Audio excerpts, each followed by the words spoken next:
നമ്മുടെ കർത്താവായ യേശുക്രിസ്തുവിന്റെ ധന്യനാമം വാഴ്ത്തപ്പെടുമാറാകട്ടെ. സുവിശേഷ പ്രസംഗ യോഗങ്ങളുടെ പ്രാരംഭ രാത്രിക്കായി ആദ്യമായി ദൈവത്തെ സ്തുതിക്കുന്നു. നമ്മുടെ കർത്താവായ യേശുക്രിസ്തുവിന്റെ പുനരാഗമനത്തിന് മുമ്പായി നമ്മുടെ ഓരോരുത്തരുടെയും ഈ ലോകത്തിൽ നിന്നുള്ള കടന്നുപോക്കിന് മുമ്പായി ഇവിടെയുള്ള കർത്തൃ ശുശ്രൂഷകരുടെയും ദൈവജനത്തിന്റെയും ഒക്കെ ആഗ്രഹത്തോടെയും ദൈവസന്നിധിയിലെ പ്രാർത്ഥനയോടെയുമുള്ള ഒരുക്കങ്ങൾ നിമിത്തമായി ഇങ്ങനെ ഒരു അനുഗ്രഹീതമായ സുവിശേഷ മീറ്റിംഗുകൾ ഈ ദേശത്തിന്റെ മധ്യേ സ്വർഗത്തിലെ ദൈവം ക്രമീകരിച്ചു തന്നതോർത്ത് ദൈവത്തെ നന്ദിയോടുകൂടെ സ്തുതിക്കുകയാണ്. ഈ മീറ്റിംഗ് പ്രാർത്ഥനയോടുകൂടെ ആരംഭിച്ച സമയം തുടങ്ങി പരിശുദ്ധാത്മാവ് വളരെ വ്യക്തമായി നമ്മുടെ മധ്യേ പ്രവർത്തിച്ചുകൊണ്ടേയിരിക്കുകയായിരുന്നു. ദൈവത്തിന്റെ പരിശുദ്ധാത്മാവ് ഉള്ളിടത്ത് സ്വാതന്ത്ര്യമുണ്ട് എന്നുള്ള ദൈവത്തിന്റെ വചനപ്രകാരം വീണ്ടെടുക്കപ്പെട്ട ദൈവത്തിന്റെ ജനം ആഗ്രഹത്തോടും താല്പര്യത്തോടും കൂടെ തിരുമുഖം അന്വേഷിപ്പാൻ കടന്നു വരുമ്പോഴൊക്കെയും അദൃശ്യനായ ദൈവം തന്റെ അത്ഭുത കരത്തെ നീട്ടി അവർക്ക് വേണ്ടി പ്രവർത്തിപ്പാൻ ഇന്നും ജീവിക്കുന്നതോർത്ത് ദൈവത്തെ നന്ദിയോടുകൂടെ സ്തുതിക്കുകയാണ്. ഈ രാത്രിയിലും ദൈവത്തിന്റെ പ്രവൃത്തികൾക്ക് വേണ്ടി കാതോർത്തിരിക്കുന്നവർ, ദൈവപ്രവൃത്തി നമ്മുടെ മധ്യേ വെളിപ്പെടുന്നത് കാണുവാൻ ആത്മനേത്രങ്ങളെ തുറക്കുന്നവർ, ഇന്ന് രാത്രിയിലും ദൈവത്തിന്റെ മഹനീയമായ പ്രവൃത്തികളെ കണ്ട് തൃപ്തരായി സന്തോഷത്തോടെ മടങ്ങിപ്പോകുവാൻ ഈ രാത്രി ദൈവത്തിന്റെ പരിശുദ്ധാത്മാവ് നമ്മെ ഓരോരുത്തരെയും സഹായിക്കേണ്ടതിനായും ദൈവത്തിന്റെ ജനം ഏവരും പ്രാർത്ഥനയോടുകൂടെ ദൈവസന്നിധിയിലായിരിക്കണമേ എന്ന് താഴ്മയോടുകൂടെ ഓർപ്പിക്കുകയാണ്. പാട്ടുകളെ പാടി ദൈവത്തെ സ്തുതിപ്പാൻ, ആത്മനിറവോടുകൂടെ ദൈവത്തെ ആരാധിപ്പാൻ ഈ രാത്രിയിലും സ്വർഗം നമ്മെ സഹായിക്കുകയുണ്ടായി. അനുഭവ സമ്പന്നമായൊരു സാക്ഷ്യം ഇതിനോടകം നാം ശ്രവിപ്പാനിടയായി തീർന്നു. യേശുക്രിസ്തു ഇന്നലെയും ഇന്നും എന്നേക്കും അനന്യനാകുന്നു. ദൈവം നമുക്ക് നൽകിയ വാഗ്ദത്തങ്ങൾ പുത്രനായ ക്രിസ്തുവിലൂടെ മാനവജാതിയുടെ ജീവിതത്തിൽ നിവർത്തിച്ചു കൊടുക്കുവാൻ ലോകാരംഭം തുടങ്ങി ദൈവത്തിന്റെ വാഗ്ദത്തങ്ങൾ ഭൂമിയിൽ ദൈവവചനത്തിൽ അരുളി ചെയ്തത് ക്രിസ്തുനാഥന്റെ ജന്മം തുടങ്ങി ഇന്നുവരെയും ലോകത്തിൽ നിവർത്തിക്കപ്പെട്ടുകൊണ്ടിരിക്കുന്നതോർത്ത് ദൈവത്തെ നന്ദിയോടുകൂടെ സ്തുതിക്കുകയാണ്. ഈ പ്രപഞ്ചം സമീപഭാവിയിൽ ചില പ്രത്യേകമായ അനുഭവങ്ങളിലൂടെ കടന്നു പോകുവാൻ പോകുന്നു എന്നുള്ളത് ഞാൻ പറയാതെ നമുക്കെല്ലാവർക്കും അറിയാം. ഈ ഭൂമി അത് വ്യക്തമായി വിളിച്ചു പറയും, ആകാശമണ്ഡലങ്ങൾ അത് വിളിച്ചു പറയും. സർവശക്തനായ ദൈവത്തിന്റെ വാക്കിനാൽ ഉളവായ സൃഷ്ടഗോളങ്ങളെല്ലാം മൗനമായി നിന്നുകൊണ്ട് ഈ ഭൂമി എന്തൊക്കെയോ ഭയാനകമായ സംഭവങ്ങളിലൂടെ ഈ അന്തരീക്ഷവും പ്രപഞ്ചവും മുഴുവൻ കടന്നു പോകുവാൻ പോകുന്നു എന്നുള്ള യാഥാർത്ഥ്യം ലോകത്തിന്റെ മുൻപാകെ അറിയിക്കുന്നത് ശാസ്ത്രലോകം ലോകത്തിൽ വെളിപ്പെടുന്നതോടൊപ്പം ദൈവത്തിന്റെ വചനത്തെയും ചേർത്ത് നാം വെച്ച് നോക്കുമ്പോൾ എത്ര സത്യമായി ഭൂമിയിൽ നടന്നുകൊണ്ടിരിക്കുന്നു എന്നുള്ളത് ഒരു നഗ്ന സത്യമായി നാം മനസ്സിലാക്കിക്കൊണ്ടിരിക്കുകയാണ്. ദൈവത്തിന് മഹത്വമുണ്ടാകട്ടെ. ഇന്ന് രാത്രി ദൈവസന്നിധിയിൽ കടന്നു വന്ന ദൈവമക്കളോടും ദൈവത്തിന്റെ പരിശുദ്ധാത്മാവ് വ്യക്തമായി ഇടപെട്ട് നാം പ്രാരംഭത്തിൽ കേട്ടതുപോലെ ക്രിസ്തു മടങ്ങി വരുമ്പോൾ അവന്റെ മുൻപാകെ നിൽക്കുവാനുള്ള ഒരുക്കവും ആവലും നമ്മുടെ ഹൃദയത്തിൽ ഈ മീറ്റിംഗ് നിമിത്തമായി വർദ്ധിക്കേണ്ടതിനായും ദൈവത്തിന്റെ ആത്മാവ് നമ്മെ ഓരോരുത്തരെയും സഹായിക്കുമാറാകട്ടെ എന്ന് ഞാനും പ്രാർത്ഥിക്കുകയാണ്. ഒരു അന്തിമ ഘട്ടത്തിലേക്ക് ലോകം വന്നെത്തി നിൽക്കുന്നു. ആധ്യാത്മിക ഗോളത്തിലും അതിൻ്റെതായ വ്യക്തമായ തെളിവുകൾ നാം കണ്ടുകൊണ്ടേ ഇരിക്കുകയാണ്. വചനത്തിൽ ഇപ്രകാരം പറയുന്നു, അധർമ്മം പെരുകുന്നതുകൊണ്ട് അനേകരുടെ സ്നേഹം തണുത്തുപോകുന്നു. മറ്റൊരു ഭാഗത്ത് മനുഷ്യപുത്രൻ വരുമ്പോൾ ഭൂമിയിൽ വിശ്വാസം കണ്ടെത്തുമോ? ഈ രണ്ട് വേദഭാഗങ്ങൾ ചേർത്ത് വെച്ച് പഠിച്ചാൽ ആധ്യാത്മിക മണ്ഡലത്തിൽ ഇന്ന് സംഭവ്യമാകുന്ന ഓരോ വിഷയങ്ങളും യേശുക്രിസ്തുവിന്റെ വരവിനെ വ്യക്തമായി വിളിച്ചറിയിക്കുന്നു എന്നുള്ളതും നമുക്ക് മനസ്സിലാക്കുവാൻ സാധിക്കുകയാണ്. വീണ്ടെടുക്കപ്പെട്ട ദൈവത്തിന്റെ ജനം, ക്രിസ്തുവിന്റെ പരിശുദ്ധ രക്തത്താൽ വീണ്ടെടുക്കപ്പെട്ട ദൈവത്തിന്റെ സഭ ഇന്ന് ഏത് നിലവാരത്തിലായിത്തീരണമെന്നുള്ളതും ദൈവവചനത്തിൽ നമുക്ക് കാണുവാൻ സാധിക്കുന്നുണ്ട്. നമ്മുടെ കർത്താവായ യേശുക്രിസ്തുവിന്റെ ഇഹലോകത്തിലെ പ്രവർത്തനങ്ങൾ കഴിഞ്ഞ് പിതാവേ, സകലവും നിവൃത്തിയായി എന്ന് പറഞ്ഞ് തന്റെ പ്രാണനെ പിതാവിന്റെ പക്കൽ ഭരമേൽപ്പിക്കുന്നതിന് മുമ്പായി പീലാത്തോസിന്റെ ഗബദ എന്ന കൽത്തളത്തിൽ ക്രൂരമായ പീഡനങ്ങൾ ഏറ്റുവാങ്ങിയ ദൈവപുത്രനായ ക്രിസ്തു കാൽവറി ക്രൂശിലേക്ക് നടന്നു പോകുമ്പോൾ ഒരുപറ്റം സ്ത്രീകൾ, വലിയൊരു പുരുഷാരം യേശുവിനെ പിൻപറ്റിക്കൊണ്ട് നടന്നതായി നമുക്ക് കാണുവാൻ കഴിയും.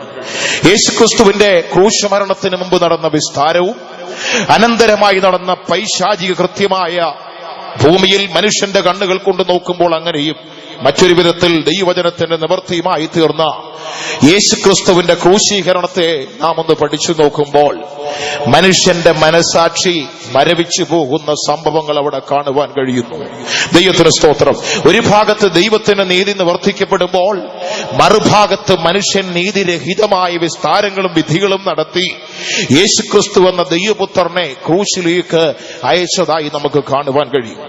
മാനുഷിക ചിന്തയിൽ ഒരു മനുഷ്യൻ നോക്കി നിന്നാൽ ഏത് കഠിന ഹൃദയന്റെയും ഹൃദയം ഉടഞ്ഞു പോകുന്ന തരത്തിലുള്ള ഭയാനകമായ പീഡനങ്ങൾ സഹിച്ച യേശുക്രിസ്തു ക്രൂശിലേക്ക് നടന്നു പോകുമ്പോൾ, ഗാൽഗുഥായിലേക്ക്, കാൽവറി മലയിലേക്ക് നടന്നു പോകുമ്പോൾ ഒരു വലിയൊരു പുരുഷാരം അവനെ അനുഗമിച്ചവരിൽ ഏറിയ പങ്കും ഹൃദയവേദനയാൽ അലമുറയിട്ട് കരയുകയും അതിൽ ഭൂരിഭാഗം സ്ത്രീകളും അവന്റെ കഷ്ടാനുഭവങ്ങളെ കണ്ടുകൊണ്ട്, വേദനകളെ കണ്ടുകൊണ്ട് അലമുറയിട്ട് നിലവിളിക്കുമ്പോൾ യേശു അവിടെ നിന്നു.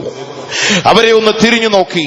ഇത് രാത്രിയിലെ അല്പസമയത്തെ ദൈവവചന ധ്യാനത്തിനായി നമുക്ക് നമ്മുടെ ശ്രദ്ധ വിശുദ്ധ ലൂക്കോസിന്റെ സുവിശേഷം 23-ാം അധ്യായത്തിലേക്ക് കൊണ്ടുവരാം. 23-ാം അധ്യായത്തിന്റെ 28-ാമത്തെ വാക്യം ഒന്ന് വായിച്ചോട്ടെ. യേശു തിരിഞ്ഞ് അവരെ നോക്കി. യേശു തിരിഞ്ഞ് അവരെ ഒന്ന് നോക്കി. യെരൂശലേം പുത്രിമാരെ, എന്നെ ചൊല്ലി കരയേണ്ട. യെരൂശലേം പുത്രിമാരെ, എന്നെ ചൊല്ലി കരയേണ്ട. നിങ്ങളെയും നിങ്ങളുടെ മക്കളെയും ചൊല്ലി കരവി. നിങ്ങളെയും നിങ്ങളുടെ മക്കളെയും ചൊല്ലി കരവി. ഇന്നത്തെ ആത്മീയഗോളത്തിൽ അല്ലെങ്കിൽ ക്രൈസ്തവ മണ്ഡലത്തിൽ നാം നോക്കിയാൽ ഈ വേദഭാഗം ഒരു പ്രാവശ്യം വായിക്കാത്തവരോ കേൾക്കാത്തവരോ തുലോ ചുരുക്കമായിരിക്കും. എന്നാൽ ഇതിന്റെ അർത്ഥത്തെ എത്രമാത്രം വ്യക്തമായി ഗ്രഹിക്കുന്നു എന്നുള്ളത് ചിന്തനീയമായ ഒരു വിഷയമാകും. ദൈവത്തിന് മഹത്വം ഉണ്ടാകട്ടെ. യേശു ഒന്ന് നിന്നു, തിരിഞ്ഞവരെ ഒന്ന് നോക്കി. വലിയൊരു പുരുഷാരം ദൈവപുത്രന്റെ കാൽവറിയിലേക്കുള്ള യാത്രയിൽ അവനെ അനുഗമിക്കുന്നവർ ഏറിയ പങ്കാളുകളും അലമുറയിട്ട് കരയുന്നു. ഒരു മനുഷ്യന്റെ ഹൃദയത്തിൽ സങ്കല്പിക്കുവാൻ, ഒരു മനുഷ്യന്റെ മനസ്സുകൊണ്ട് ഭാവനയിൽ പോലും കാണുവാൻ കഴിയാത്ത അത്ര മൃഗീയമായ പൈശാചികമായ നിലവാരത്തിൽ യേശുനാഥൻ പീഡനങ്ങൾ അനുഭവിച്ചുകൊണ്ട് കാൽവറി ക്രൂശിൽ ഒരു ബലിയായി തീരുവാൻ, ദൈവക്രോധത്തിന്റെ തീയിൽ കിടന്ന് വെന്ത് ഉരുകി മനുഷ്യവർഗത്തിന്റെ വിശപ്പും ദാഹവും ശമിപ്പിക്കുവാൻ, ജീവന്റെ അപ്പമായും ജീവന്റെ വെള്ളമായും ഭൂലോകത്തിലെ സകല മനുഷ്യരിലേക്കും ഇറങ്ങി വരുവാൻ, പരിവമാകുവാൻ, പാകപ്പെടുവാൻ ഗാൽഗുഥാ മലമുകളിലേക്ക് നടന്നു പോകുമ്പോൾ പുരുഷാരം അവനെ അനുഗമിച്ചുകൊണ്ട് കരയുകയാണ്. യേശു അവിടെ നിന്നു അവരെ തിരിഞ്ഞൊന്ന് നോക്കിയിട്ട് പറഞ്ഞു, യെരൂശലേം പുത്രിമാരെ, നിങ്ങളാരും എന്നെ ചൊല്ലി കരയേണ്ട. ഈ 21-ാം നൂറ്റാണ്ടിലെ ആത്മീയ ഗോളത്തിന്റെ ഒരു ചിത്രം നാം നോക്കിയാൽ ഒരു വിധത്തിൽ ഇതാകുന്നു. യേശുവിനെ ഓർത്ത് കരയുന്ന സമൂഹം, യേശുവിന്റെ മാർഗത്തെ ഓർത്ത്, അല്ലെങ്കിൽ യേശുവിന്റെ ക്രൂശ് ഓർത്ത്, യേശു സഹിച്ച പാടുകൾ ഓർത്ത് വർഷാവർഷം ഈസ്റ്റർ കൊണ്ടാടി ആഘോഷിച്ച് ആ ദിവസങ്ങളിൽ കഷ്ടാനുഭവാഴ്ചകളായി അലമുറയിട്ട് കരയുന്ന ഒരു സമൂഹത്തെ ലോകമെമ്പാടും നമുക്ക് കാണുവാൻ കഴിയും. ദൈവത്തിന് സ്തോത്രം. യേശു അവിടെ ഒന്ന് നിന്നു, അവരെ ഒന്ന് തിരിഞ്ഞു നോക്കിയിട്ട് പറഞ്ഞു, യെരൂശലേം പുത്രിമാരെ, നിങ്ങൾ എന്നെ ചൊല്ലിയല്ല കരയേണ്ടത്, നിങ്ങളെയും നിങ്ങളുടെ മക്കളെയും ഓർത്തൊന്ന് കരവീൻ. ഈ രാത്രി ഈ വചനം എന്നോടുള്ളൊരു സന്ദേശമെന്ന് എത്ര പേർക്ക് എടുപ്പാൻ കഴിയും? അന്ന് 2000-ൽ പരം വർഷങ്ങൾക്ക് മുൻപ് യേശുനാഥൻ ഭൂലോകത്തിൽ ഒരുപറ്റം ആളുകൾ അവനെ പിൻപറ്റി നടക്കുമ്പോൾ അവരോടൊക്കെ വിളിച്ചു പറഞ്ഞൊരു സത്യമായി അത് വചനത്തിൽ രേഖപ്പെടുത്തുന്നു. എങ്കിലും ഇന്ന് രാത്രി വേളയിൽ ഇത് എന്നോടുള്ള ദൈവത്തിന്റെ ആലോചനയെന്ന് എത്ര പേർക്ക് എടുപ്പാൻ കഴിയും? ഞാൻ പ്രാരംഭത്തിൽ ചോദിക്കുകയാണ്. ഈ മീറ്റിംഗിന്റെ ആരംഭത്തിൽ തന്നെ ദൈവവചന ശുശ്രൂഷയുടെ ആരംഭത്തിൽ ഒരു ആഹ്വാനമായി ഞാൻ ചോദിക്കുന്നു, എത്ര പേർക്ക് ഏറ്റെടുപ്പാൻ കഴിയും? ഒരു നിമിഷം ഞാൻ ചോദിച്ചു കൊള്ളട്ടെ. ഈ വചനം എന്നോട്, എന്റെ കുടുംബത്തോട്, എന്റെ തലമുറകളോട്, യൗവനക്കാരെ ഇത് എന്നോട് എന്നുള്ളതായ ഒരു ചിന്ത എത്ര പേർക്ക് ഏറ്റെടുപ്പാൻ കഴിയും? ഞാൻ ചോദിക്കട്ടെ. ആരും എന്നോട് ഭാരപ്പെടരുത്. എന്നോടുള്ള ദൈവത്തിന്റെ ആലോചനയാണ് ഈ വചനം. ഇന്ന് രാത്രി പരിശുദ്ധാത്മാവ് എന്നോടാണ് സംസാരിക്കുന്നത്. ഏറ്റെടുപ്പാൻ കഴിവുള്ളവർ ദയവായി കരങ്ങളൊന്ന് ഉയർത്താമോ? ഇന്ന് രാത്രി ഈ വചനം എന്നോട് സംസാരിക്കുകയാണ്. ദൈവം എന്നോട് പറയുകയാണ്. പരിശുദ്ധാത്മാവ് എന്നോടാണ് പറയുന്നത്. എന്താണ് പറയുന്നത്? കരങ്ങളെ താത്തിട്ട് കൊള്ളുക. യെരൂശലേം പുത്രിമാരെ, നിങ്ങളെ ഓർത്ത് കരവി. ഇന്ന് രാത്രി പെന്തക്കോസ്ത് മാർഗത്തിലുള്ളവരോട് ഞാൻ പറയുകയാണ്, നാം ഇന്ന് ലോകത്തിലുള്ള പലർക്ക് വേണ്ടിയും പലതും ചെയ്യുവാൻ ആഗ്രഹിക്കുന്നു. നല്ലത് തന്നെ. പാപികളെ മാനസാന്തരപ്പെടുത്തുവാൻ, ഒരു സമൂഹത്തെ മുഴുവൻ നന്നാക്കുവാൻ ശ്രമിക്കുന്നു. വളരെ നല്ലത്. ദൈവത്തിന് സ്തോത്രം. പ്രശംസനീയമായ ഒരു വിഷയമാണ്. പെന്തക്കോസ്ത് മാർഗം ഒരു കാലത്ത് ലോകത്തിൽ നിന്ദിക്കപ്പെട്ട, ലോകത്തിൽ എല്ലാവരുടെയും മുമ്പിൽ ഒരു അവഹേളനമായി, എല്ലാവരുടെയും മുമ്പിൽ നിന്നാപാത്രം പോലെ ഇരുന്ന പെന്തക്കോസ്ത് മാർഗം ലോകത്തിൽ ഇന്ന് ചെയ്യുന്ന അനുഭവങ്ങൾ പ്രശംസനീയമാണ്. ഒരു പാപിയെ മാനസാന്തരത്തിലേക്ക് നടത്തുവാൻ, ഹൃദയം തകർന്ന ഒരു മനുഷ്യനെ അവന്റെ ഹൃദയത്തിന്റെ മുറിവുകൾ കെട്ടി ആശ്വാസത്തിന്റെ നായകനായ യേശുവിനെ ചൂണ്ടിക്കാണിക്കുവാൻ, കാൽവറിയെ ചൂണ്ടിക്കാണിക്കുവാൻ ലോകത്തിൽ ഇന്ന് ചെയ്യുന്ന പ്രവർത്തനങ്ങൾ പ്രശംസനീയമാണ്. ഒരുപക്ഷേ നാം അത് ചെയ്യുന്നവരായിരിക്കാം. യേശു പറഞ്ഞ വാക്ക്, നിങ്ങളെ ഓർത്ത് കരവി. ഞാൻ ചോദിക്കുന്ന, എത്ര പേർ അവരവരെ ഓർത്ത് കരയുന്നുണ്ട്? പെന്തിക്കോസ്തുകാരായ ദൈവമക്കളെ, പാരമ്പര്യമുള്ള ദൈവമക്കളെ, ഈ പ്രദേശത്തൊക്കെ ഉള്ളവര് പുരാതന കാലങ്ങൾ തുടങ്ങി പെന്തക്കോസ്ത് മാർഗത്തിൽ നിലനിന്ന് മുൻപോട്ട് പോകുന്നവരാണ്. ദൈവത്തിന് സ്തോത്രം. എന്നാൽ ഈ കാലഘട്ടത്തെ ആത്മീക ജീവിതത്തെ നോക്കിയാൽ ഒന്നാം തലമുറ, പെന്തക്കോസ്തിന്റെ ഒന്നാം തലമുറ യേശുവിനെ അനുഭവിച്ച് ജീവിച്ചവരായിരുന്നു. പെന്തക്കോസ്തിന്റെ രണ്ടാം തലമുറയിലേക്ക് വന്നപ്പോൾ അവർ ക്രിസ്തുവിനെ അനുകരിപ്പാൻ, വചനത്തെ, ഉപദേശങ്ങളെ അനുകരിച്ച് ജീവിപ്പാൻ ശ്രമിച്ചു. എന്നാൽ മൂന്നാം തലമുറയിലേക്ക് വന്നപ്പോൾ അനുഭവം പോയി, അനുകരണം പോയി. ഇപ്പോൾ വെറും ഒരു അഭിനയം മാത്രമായി തീർന്നിരിക്കുകയാണ്. അതുകൊണ്ട് ആ മൂന്നാം തലമുറ പെന്തക്കോസ്തിൽ ശോഷിച്ചു പോകുന്നത് എന്ന് എല്ലാവരും എല്ലായിടത്തും പറയുന്നതിന്റെ കാരണം, ആദ്യ തലമുറ ക്രിസ്തുവിനെ അനുഭവിച്ചു, രണ്ടാം തലമുറ യേശുവിനെ അനുകരിപ്പാൻ ശ്രമിച്ചു. മൂന്നാം തലമുറയിലേക്ക് വന്നപ്പോൾ ഇപ്പോൾ പെന്തക്കോസ്ത് ജീവിതം, വിശ്വാസ ജീവിതം ഒരു അഭിനയമായി മാത്രം, പ്രാരംഭത്തിൽ കേട്ടല്ലോ, ഒരു സ്റ്റൈലായി മാത്രം ആരാധിക്കുന്നവർ ഈ ഒരു അവസ്ഥയിൽ വന്നുപോയി. നമ്മുടെ ഇടയിലൊക്കെ ഈ അനുഭവം വന്ന് നിറഞ്ഞു നിൽക്കുകയാ. അതുകൊണ്ട് ഇന്ന് രാത്രി ദൈവത്തിന്റെ പരിശുദ്ധാത്മ പ്രേരിതമായി ഞാൻ ഇവിടെ ഒരു സാക്ഷ്യത്തെ പോലെ എഴുന്നേറ്റ് എന്ന് പറയുന്നേ ഉള്ളൂ. ദൈവത്തിന്റെ പരിശുദ്ധാത്മാവ് നമ്മോട് എല്ലാവരോടും പറയുന്നു, നിങ്ങളെ ഓർത്ത് കരവീൻ. അപ്പോൾ തന്നെ ഈ വചനം ഞാൻ എന്നോട് ഉള്ളതായി ഏറ്റെടുക്കുന്നു. ഞാൻ എന്നെ ഓർത്ത് കരയണം. ദൈവത്തിന് സ്തോത്രം. ദൈവത്തിന്റെ സഭ, വീണ്ടെടുക്കപ്പെട്ട ദൈവമക്കളുടെ സമൂഹം അവരവരെ ഓർത്ത് കരയേണ്ട ഒരു നാളുകളിൽ വന്നു നിൽക്കുകയാണ്. എത്ര പേരത് ചെയ്യുന്നുണ്ട്? ഇന്ന് പലരും അവരവരുടെ സാമ്പത്തിക അനുഭവങ്ങൾ വർദ്ധിപ്പിക്കുവാൻ, ഭൗതിക നിലവാരങ്ങൾ, അവരുടെ ചുറ്റുപാടുകൾ വർദ്ധിപ്പിക്കുവാൻ, അവരുടെ കെട്ടുപാടുകളെ കെട്ടി ഉറപ്പിക്കുവാൻ ശ്രമിച്ച് ആ വ്യഗ്രതയിൽ ഓട്ടമോടിക്കൊണ്ടിരിക്കുന്ന സമൂഹം നമ്മുടെ ചുറ്റുപാടുകളിലൊക്കെ നിലനിൽക്കുകയാണ്. ആധ്യാത്മിക മണ്ഡലത്തിൽ വളരെ വ്യക്തമായി നമുക്ക് അനുഭവങ്ങൾ കാണുവാൻ കഴിയും. എത്ര പേർ അവരവരെ ഓർത്ത് കരയുന്നു? യൗവനക്കാരെ, നിങ്ങളെ ഓർത്ത് കരയേണ്ട സമയം. മാതാപിതാക്കളെ, നിങ്ങളെ ഓർത്ത് കരയുക. അടുത്തത് മക്കളെ ഓർത്ത് കരയണം. എത്ര പേർ യേശുവിന്റെ ഈ ആഹ്വാനം, യേശു പറഞ്ഞ ഈ വാക്ക് സ്വന്തം ജീവിതത്തിൽ എടുക്കുവാൻ തീരുമാനിക്കുന്ന ഭക്തന്മാരുണ്ടോ? അവർക്ക് വേണ്ടി പ്രവർത്തിപ്പാൻ നമ്മുടെ കർത്താവ് ഇന്നും ഒരുക്കമുള്ളവനായി നമ്മുടെ മധ്യം നിൽക്കുകയാണ്. നിങ്ങളെ ഓർത്ത് കരയുവീനെന്ന് പറയുമ്പോൾ നാം ആരാകും? ഈ രാത്രി ദൈവത്തിന്റെ വചനത്തിലൂടെ നാം മുൻപോട്ട് പോകുമ്പോൾ നാം ആരാകുന്നു? നിങ്ങളെ ഓർത്ത് യേശു കരയുക എന്ന് പറയുമ്പോൾ ഒരു സമൂഹത്തെ ചൂണ്ടി യേശുനാഥൻ നിങ്ങളെ ഓർത്ത് കരവീൻ. ഇത് രാത്രി ഒരു സമൂഹമായിരിക്കണം. നാം ആരാകുന്നു എന്നൊന്ന് ശോധന ചെയ്യണം. ആരാകുന്നു? ദൈവത്തിന്റെ വചനത്തിലേക്ക് വരാം. യോഹന്നാന്റെ 1-ാം ലേഖനം 3-ാം അധ്യായത്തിന്റെ 2-ാം വാക്യം വായിച്ചു നോക്കിയാൽ, 1 യോഹന്നാൻ 3-ാം അധ്യായം 2-ാമത്തെ വാക്യം ഒന്ന് വായിച്ചോട്ടെ. പ്രിയമുള്ളവരെ, നാം ഇപ്പോൾ ദൈവമക്കളാകുന്നു, നാം ഇന്നത് ആകുമെന്ന് ഇതുവരെ പ്രത്യക്ഷ. പ്രിയമുള്ളവരെ, നാം ഇപ്പോൾ ദൈവമക്കളാകുന്നു, നാം ഇപ്പോൾ ദൈവമക്കളാവുകയാണ്. ദൈവത്തിന് മഹത്വമുണ്ട്. ഇപ്പോൾ നാം ദൈവത്തിന്റെ മക്കളാണ്. സർവശക്തനായ ദൈവം വാക്കുകൊണ്ട് പ്രപഞ്ചത്തെ ഉളവാക്കിയവൻ, ഈ കാണപ്പെടുന്ന സകലതും മനുഷ്യന്റെ നഗ്നനേത്രങ്ങൾ കൊണ്ട് കാണുവാൻ കഴിയുന്ന സകലത്തെയും അവന്റെ വാക്കിനാൽ ഉളവാക്കി.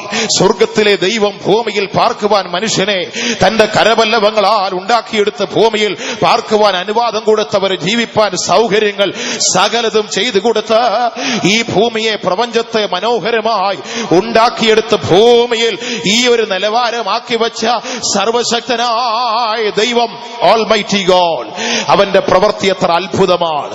ആ സർവശക്തനായ ദൈവം നമ്മെ ഓരോരുത്തരെയും ഈ ഭൂമിയിൽ ആക്കി വെച്ചിരിക്കുന്നതിന്റെ വ്യക്തമായ ഒരു ഉദ്ദേശമുണ്ട്.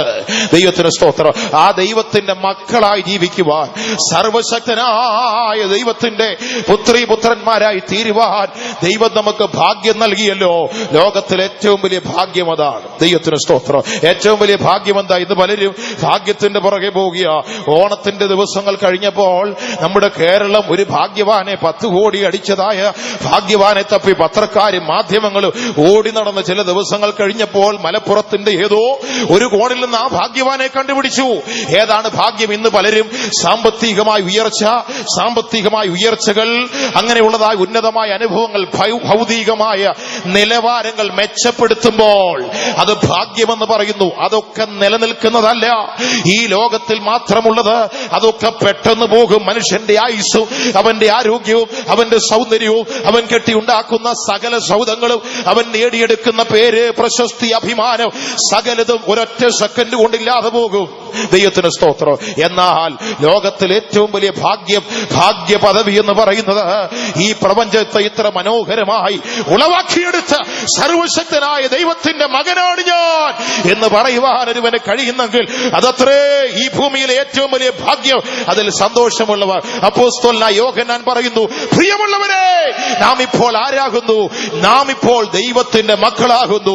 ഈ സർവശക്തനായ ദൈവത്തിന്റെ മകളായതുകൊണ്ട് സന്തോഷമുള്ള ദൈവമക്കൾ കരങ്ങൾ ഉയർത്തി ശക്തിയോടൊരു ഹല്ലേലൂയ പറഞ്ഞാട്ടെ.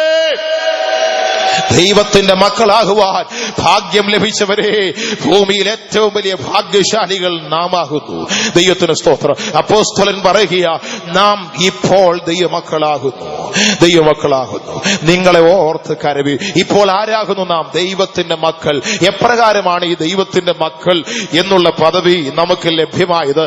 വിശുദ്ധ യോഹന്നാന്റെ സുവിശേഷം 1-ാം അധ്യായം 12-ാം വാക്യത്തിലേക്ക് വരുമ്പോൾ അവിടെ ദൈവവചനം ഇപ്രകാരം പറയുന്നു, അവനെ കൈക്കൊണ്ട് അവന്റെ നാമത്തിൽ വിശ്വസിക്കുന്ന ഏവർക്കും ദൈവത്തിന്റെ മക്കളാകുവാൻ ഉള്ള ഭാഗ്യം ലഭിച്ചിരിക്കുന്നു. വായിച്ചട്ടെ 1:12. അവനെ കൈക്കൊണ്ട് അവന്റെ നാമത്തിൽ വിശ്വസിക്കുന്ന ഏവർക്കും ദൈവമക്കളാകുവാൻ അവൻ അധികാരം കൊടുത്തു. അവനെ കൈക്കൊണ്ട്, ഈ അവൻ എന്ന് പറയുന്ന ആരാണ്?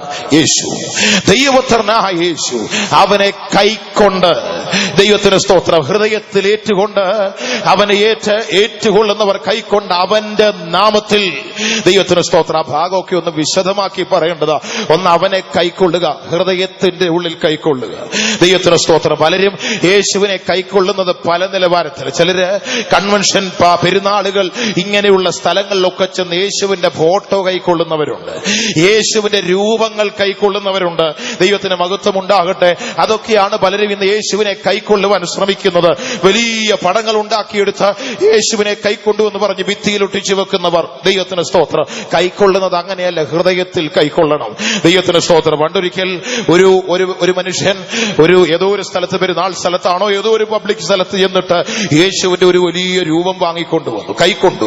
യേശുവിനെ പോയി കൈക്കൊണ്ടിട്ട് വീടിന്റെ ആ മെയിൻ ഡോറിന്റെ മുകളിൽ, ദൈവത്തിന് സ്തോത്രം, പ്ലാസ്റ്റർ ഓഫ് പാരീസിൽ തീർത്ത ഒരു വലിയ യേശുവിന്റെ രൂപം കടയിൽ നിന്ന് കൈക്കൊണ്ട് വീടിന്റെ മെയിൻ ഡോറിന്റെ മുകളിൽ ഭിത്തിയില് സ്റ്റാൻഡ് ക്രമീകരിച്ചു വെച്ചു. ആ വീട്ടിൽ 80 വയസ്സിന് മുകളിൽ പ്രായമുള്ള അമ്മച്ചി ഒരു ദിവസം, എല്ലാവരും പോയ അധികം ആരും തിരക്കില്ലാതിരുന്ന സമയത്ത്, ഒരു ചെറിയ കസാര എടുത്ത് വീടിന്റെ വാതിൽക്കൽ ആ സിറ്റൗട്ടിലോട്ട് വന്നിരുന്ന് പുറത്തെ അനുഭവങ്ങളൊക്കെ കണ്ടുകൊണ്ടിരിക്കുമ്പോൾ ഈ മേളിയിരുന്ന ഈശോ മേളിൽ നിന്ന് ഒറ്റ ചാട്ടം അമ്മയുടെ തല അങ്ങ് പൊട്ടിപ്പോയി. ദൈവത്തിന് ദൈവത്തിന് സ്തോത്രം. അമ്മ യേശുവിനെ ഇങ്ങനെ കൈക്കൊണ്ട് നമ്മൾ ഭിത്തിയിലൊക്കെ വെച്ചാ വല്ലപ്പോഴും രൂപം താഴോട്ട് ചാടി തലയും കൈയും ഒക്കെ പൊട്ടുവാനിടയാകൂ. യേശുവിനെ കൈക്കൊള്ളുക എന്ന് പറഞ്ഞാൽ രൂപമുണ്ടാക്കി ഭിത്തിയിലോട്ട് കൈക്കൊള്ളുക എന്നല്ല. അവനെ കൈക്കൊണ്ട് അടുത്തത് അവന്റെ നാമത്തിൽ വിശ്വസിക്കുന്നവ. അതാണ് പ്രധാനം. അവന്റെ നാമം ഏതാണ്? ആ നാമം ഒന്ന് ചിന്തിക്കണം. സകല നാമത്തിലും മേലായ നാമം. ഭൂമിയിൽ എത്രയോ നാമങ്ങൾ, എത്ര നാമങ്ങൾ നിലനിൽക്കുമ്പോൾ സകല നാമങ്ങളെക്കാളും മേലായ നാമമായി സർവശക്തനായ ദൈവം തന്റെ പ്രവർത്തികൾ ലോകത്തിൽ സാധ്യമാക്കുവാൻ ദൈവത്തിന്റെ പ്രതിമ, അദർശ്യനായ ദൈവത്തിന്റെ പ്രതിമയും തത്വങ്ങളുടെ മുദ്രയുമായിരുന്ന ദൈവത്തിന്റെ പുത്രനായ ക്രിസ്തു, കാലാതീതനായവൻ കാലിത്തൊഴുത്തിൽ കാലസമ്പൂർണതയിൽ മനുഷ്യവർഗത്തിന്റെ ഉദ്ധാരണത്തിനായി ഈ ലോകത്തിലേക്ക് ഇറങ്ങി വന്ന മനുഷ്യവർഗത്തിന്റെ പാപം അവന്റെ സ്വന്തം ചുമലിൽ ചുമന്നുകൊണ്ട് കാൽവറിയിൽ നമുക്ക് വേണ്ടി അവൻ ബലിയായി തീർന്നെങ്കിൽ ആ ദൈവപുത്രനായ യേശുവിന്റെ നാമം മരണം കൊണ്ട് തീർന്നു പോയില്ല. ഉലകത്തിലെ മഹാന്മാർ പണ്ഡിതന്മാർ സകലരുടെയും നാമങ്ങൾ മരണത്തോടുകൂടെ കല്ലറക്കൂട്ടുകളിൽ ഒതുങ്ങിപ്പോയപ്പോൾ ഈശോ മശിഹായുടെ നാമം കല്ലറയ്ക്കുള്ളിൽ മാനവജാതിക്ക് അടക്കി വയ്ക്കുവാൻ കഴിഞ്ഞില്ല. അന്നത്തെ സൂര്യൻ അസ്തമിക്കാത്ത സാമ്രാജ്യമായ റോമൻ സാമ്രാജ്യത്തിന്റെ മുദ്രകൾക്കോ അരിമത്യക്കാരനായ യോസേഫിന്റെ കല്ലറകൾക്കോ ഈശോയുടെ നാമത്തെ കല്ലറയ്ക്കുള്ളിൽ മൂടി വയ്ക്കുവാൻ കഴിയാതെ അവൻ കല്ലറ വിട്ട് വെളിയിലേക്ക് മൂന്നാം നാളിൽ മരണത്തെ വിട്ട് മരണത്തിന്റെ പാശങ്ങളെ അഴിച്ചുകൊണ്ട് അവൻ ഉയർത്തെഴുന്നേറ്റ് വന്നപ്പോൾ അവന്റെ നാമം സകല നാമത്തിലും മേലായ നാമമായി. സകല നാമത്തിലും മേലായ നാമം. ഇന്ന് രാത്രി ആ നാമത്തെ ആര് വിശ്വസിക്കുന്നുവോ, ദൈവത്തിന് സ്തോത്രം, ആ നാമത്തെ ഉൾക്കൊള്ളുന്ന ഭക്തന്മാരെ ദൈവത്തിന്റെ വചനം പറയുന്നു, അവനെ കൈക്കൊണ്ട്, യേശുവിനെ കൈക്കൊണ്ട് അവന്റെ നാമത്തിൽ വിശ്വസിക്കുന്നവർ, ദൈവത്തിന് സ്തോത്രം, അവർക്ക് ദൈവമക്കളാകുവാൻ അധികാരം. യോഹന്നാൻ അപ്പോസ്തലൻ പറയുകയാണ്, പ്രിയമുള്ളവരെ, നാം ഇപ്പോൾ ദൈവമക്കളാകുന്നു. ഇപ്പോൾ നാം ദൈവത്തിന്റെ മക്കളാണ്. ഈ ദൈവമക്കളോടാണ് പറയുന്നത്, നിങ്ങളെ ഓർത്ത് കരയണം. അപ്പോൾ ഒരു ചോദ്യം വരും, എന്തിനാണ് നാം നമ്മെ ഓർത്ത് കരയേണ്ടത്? ദൈവസഭ, ദൈവത്തിന്റെ ജനം അവരവരെ ഓർത്ത് എന്തിന് കരയണം? ഞാൻ വായിച്ച വാക്യത്തിൽ തന്നെ വിഷയമുണ്ട്. യോഹന്നാൻ 1:12, വിശ്വാസത്താൽ നാം ദൈവത്തിന്റെ മക്കളായി. ഈ നിങ്ങൾ ദൈവമക്കൾ എന്നുള്ള ഈ പദവി എടുക്കുവാൻ ഏതെങ്കിലും പ്രത്യേകമായ നേർച്ച കാഴ്ചകൾ കൊടുത്തവരുണ്ടോ? എവിടെയെങ്കിലും പണമടച്ച് ദൈവമക്കളായി തീർന്നവരാരെങ്കിലും ഉണ്ടോ? ഇല്ല. വിശ്വാസത്താൽ മാത്രം. ക്രിസ്തീയ ജീവിതത്തിന്റെ അടിസ്ഥാനം വിശ്വാസമാണ്. അതിലൂടെ മാത്രമേ ഈ പദവികൾ സ്വീകരിക്കാൻ കഴിയൂ. ദൈവത്തിന് സ്തോത്രം. തിരുവെഴുത്ത് പറയുന്നു, അവനെ കൈക്കൊണ്ടവന്റെ നാമത്തിൽ വിശ്വസിച്ചവർ. അപ്പോ ഒരുവൻ ദൈവപൈതലായിത്തീരുന്നത്, ദൈവമകനോ ദൈവമകളോ ആയിത്തീരുക എന്ന് പറയുന്നത് വിശ്വാസത്താലാകുന്നു. തെളിവിനായിട്ട് ഒരു വാക്യം കൂടെ നമുക്കൊന്ന് വായിക്കാം. ഗലാത്യ ലേഖനം 3-ാം അധ്യായം 26-ാമത്തെ വാക്യം. ഗലാത്യർ 3:26. ക്രിസ്തുയേശുവിലെ വിശ്വാസത്താൽ നിങ്ങൾ എല്ലാവരും ദൈവത്തിന്റെ മക്കളാകുന്നു. ക്രിസ്തുയേശുവിലെ വിശ്വാസത്താൽ നിങ്ങളെല്ലാവരും ദൈവത്തിന്റെ മക്കളാകുന്നു. സ്തോത്രം. ക്രിസ്തുയേശുവിലെ വിശ്വാസത്താൽ എല്ലാവരും ദൈവത്തിന്റെ മക്കളാകും. അപ്പോ ദൈവത്തിന്റെ മക്കൾ എന്നുള്ള ഭാഗ്യപദവി അത് പ്രാപിപ്പാൻ, അത് നേടുവാനുള്ള അധികാരം ദൈവം മനുഷ്യർക്ക് കൊടുത്തു. അധികാരം കൊടുത്തുവെന്ന് അവനെ കൈക്കൊണ്ട് നാമത്തിൽ വിശ്വസിക്കുന്നവർ. പൗലോസ്ലീഹ ഗലാത്യ സഭയോട് പറഞ്ഞപ്പോൾ പറഞ്ഞു, ആ ക്രിസ്തുയേശുവിലുള്ള വിശ്വാസത്താൽ നിങ്ങൾ സകലരും എല്ലാവരും ദൈവത്തിന്റെ മക്കളാകുന്നു. അപ്പോ ചോദ്യം ഇതാണ്, നമ്മെ ഓർത്ത് ദൈവസഭ, ദൈവത്തിന്റെ മകൾ, ഇപ്പോൾ നാം ദൈവമക്കളാകുന്നു. ഞാൻ എന്തിനാണ് എന്നെ ഓർത്ത് കരയേണ്ടത്? ദൈവത്തിന് സ്തോത്രം. കരയേണ്ടത് എന്തിനാണെന്നുള്ളത് പറഞ്ഞു തരാം. ഒന്ന്, നാം ദൈവമക്കളായത് വിശ്വാസത്താലാണെങ്കിൽ ഇന്ന് നമ്മുടെ വിശ്വാസത്തിന്റെ അളവ് ഒന്ന് പരിശോധിക്കേണ്ടിയിരിക്കുന്നു. ആയത് വിശ്വാസത്താലാണ്. ആ വിശ്വാസത്തെ ഒന്ന് പരിശോധിച്ചാൽ നമുക്കറിയാം അതോർത്ത് നിലവിളിക്കണമോ എന്നുള്ളത്. വായിച്ചട്ടെ, അപ്പോസ്തല പ്രവൃത്തി 16-ാം അധ്യായം 5-ാം വാക്യം. 1-ാം നൂറ്റാണ്ടിലെ സഭകളുടെ അനുഭവം. അപ്പോസ്തല പ്രവൃത്തി 16-ാം അധ്യായത്തിന്റെ 5-ാമത്തെ വാക്യം. അങ്ങനെ സഭകൾ വിശ്വാസത്തിൽ ഉറക്കുകയും, അങ്ങനെ സഭകൾ വിശ്വാസത്തിൽ ഉറച്ചു, എണ്ണത്തിൽ ദിവസേന പെരുകുകയും. ദൈവത്തിന്റെ പരിശുദ്ധമായ നാമം വാഴ്ത്തപ്പെടുമാറാം. അങ്ങനെ സഭകൾ ഉറച്ചു വിശ്വാസത്താൽ. ദൈവത്തിന്റെ സഭയുടെ ഉറപ്പ് എന്ന് പറയുന്നത് വിശ്വാസമാണ്. ദൈവത്തിന് സ്തോത്രം. എന്നാൽ ഇന്നത്തെ ലോകത്തിലേക്ക് നോക്കൂ, ആത്മീയഗോളത്തിൽ തന്നെ നോക്കിയാട്ട്, പെന്തക്കോസ്ത് മാർഗത്തിൽ തന്നെ ഒന്ന് നോക്കണം പ്രിയപ്പെട്ടവരെ. നമ്മൾ സ്വയം വിമർശനത്തിന് വിധേയമാകണം. സ്വയമേ, ഞാൻ പറയുന്ന ഞാൻ ഉൾപ്പെടെയുള്ള സമൂഹം, നാം അടങ്ങുന്ന ഈ സമൂഹം ഒരു സ്വയം വിമർശനത്തിന് തയ്യാറാകേണ്ട ഒരു കാലമാകുന്നു. 1-ാം നൂറ്റാണ്ടിലെ സഭ, യേശുവിനെ അനുഭവിച്ച ഭക്തന്മാർ, അന്നത്തെ ദൈവത്തിന്റെ സഭയുടെ വളർച്ച, ആ സഭയുടെ ഉറപ്പെന്ന് പറയുന്നത് അവർ വിശ്വാസത്താൽ ഉറച്ചു. ഇന്നോ കെട്ടിടത്തിന്റെ നീളവും വീതിയും 150 അടി നീളം, 75 അടി വീതി ഉണ്ടെങ്കിൽ സഭയ്ക്ക് നല്ല ഉറപ്പാ, ഒരുറപ്പുമില്ല. ദൈവത്തിന് സ്തോത്രം. കെട്ടിടത്തിന്റെ പൊക്കം 3 നിലയാണെങ്കിൽ അതൊരു ഉറപ്പാണെന്ന ഇല്ല. അതിനകത്ത് ഉറപ്പുണ്ടെന്ന് എനിക്ക് തോന്നുന്നില്ല. ഞാൻ വിശ്വസിക്കുന്നില്ല. ഞാൻ ഈ കാര്യങ്ങളിലൊന്നും വിശ്വസിക്കുന്നില്ല. കെട്ടിടത്തിന്റെ വലിപ്പമല്ല. ചിലരാണെങ്കിൽ ആളുകളുടെ എണ്ണം, ചിലർ ചോദിക്കും സഭയിൽ എത്ര പേര് കൂടും, എത്ര കുടുംബമുണ്ട്. 100 കുടുംബത്തിലൊക്കെ താഴെ എന്ന് പറഞ്ഞാൽ ഒരു മോശം സഭ എന്നാണ് പലരുടെയും വിചാരം. പ്രിയപ്പെട്ടവരെ, 100-150 ഒന്നും വേണ്ട. യേശുവിന്റെ പരിശുദ്ധ നിണത്താൽ വീണ്ടെടുക്കപ്പെട്ട് ദൈവമുഖത്ത് നോക്കി വിശ്വാസത്താൽ പരമാർത്ഥ ഹൃദയത്തോടെ ജീവിക്കുന്ന ഒറ്റ ഒരാൾ മതി. ആ സഭ മഹത്വമുള്ള സഭയാണ്. അല്ലാതെ 500 പേരൊന്നും വേണമെന്നില്ല ദൈവസഭയിൽ. ദൈവത്തിന് സ്തോത്രം. ആദിമ നൂറ്റാണ്ടിൽ ദൈവത്തിന്റെ സഭ ഉറച്ചു. അവർ എണ്ണത്തിൽ പെരുകി. എങ്ങനെ? വിശ്വാസത്താൽ. ഇന്നത്തെ സഭയുടെ ഉറപ്പ് ഓരോരുത്തരും പരിശോധിക്കണമേ. നമ്മൾ പലപ്പോഴും നമ്മുടെ സഭയുടെയും കെട്ടിടത്തിന്റെയും ആളുകളുടെ എണ്ണത്തിന്റെയും ഒക്കെ പെരുപ്പത്തിൽ പ്രശംസിച്ചു പോകുന്നു. ക്ഷമിക്കണം ദയവായി, മധ്യ തിരുവിതാംകൂറിലുള്ള ദൈവമക്കളെ, ദയവായി എന്നോട് ക്ഷമിക്കണം. ഞാൻ വിമർശിക്കാനോ കുറ്റപ്പെടുത്തുവാനോ വന്നതല്ല. ഇനി അങ്ങനെ തോന്നുന്നെങ്കിൽ അങ്ങനെ തന്നെ എടുത്തുകൊള്ളുക. സ്വയം വിമർശനത്തിന് തയ്യാറാകേണ്ട ഒരു സമയത്ത് നാം ഓരോരുത്തരും വന്നു നിൽക്കുകയാ.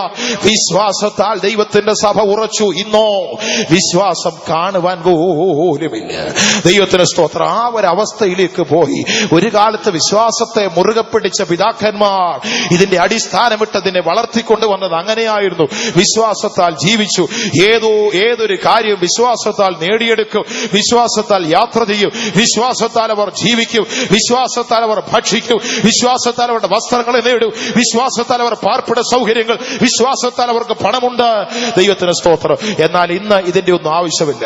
നല്ല നല്ല വീടുകൾ, ദൈവത്തിന് സ്തോത്രം, വിശ്വാസ ഭവനങ്ങളായാലും ദൈവമക്കളുടെ ഭവനങ്ങളായാലും മനോഹരമായ നല്ല 1-ാം തരം വീടുകൾ, ഇഷ്ടം പോലെ വസ്ത്രം, ഇഷ്ടം പോലെ പണം. പിന്നെ വാഹനമാണെങ്കിൽ ഏതിൽ കയറണമെന്ന് കൺഫ്യൂഷൻ ആ പലർക്കും.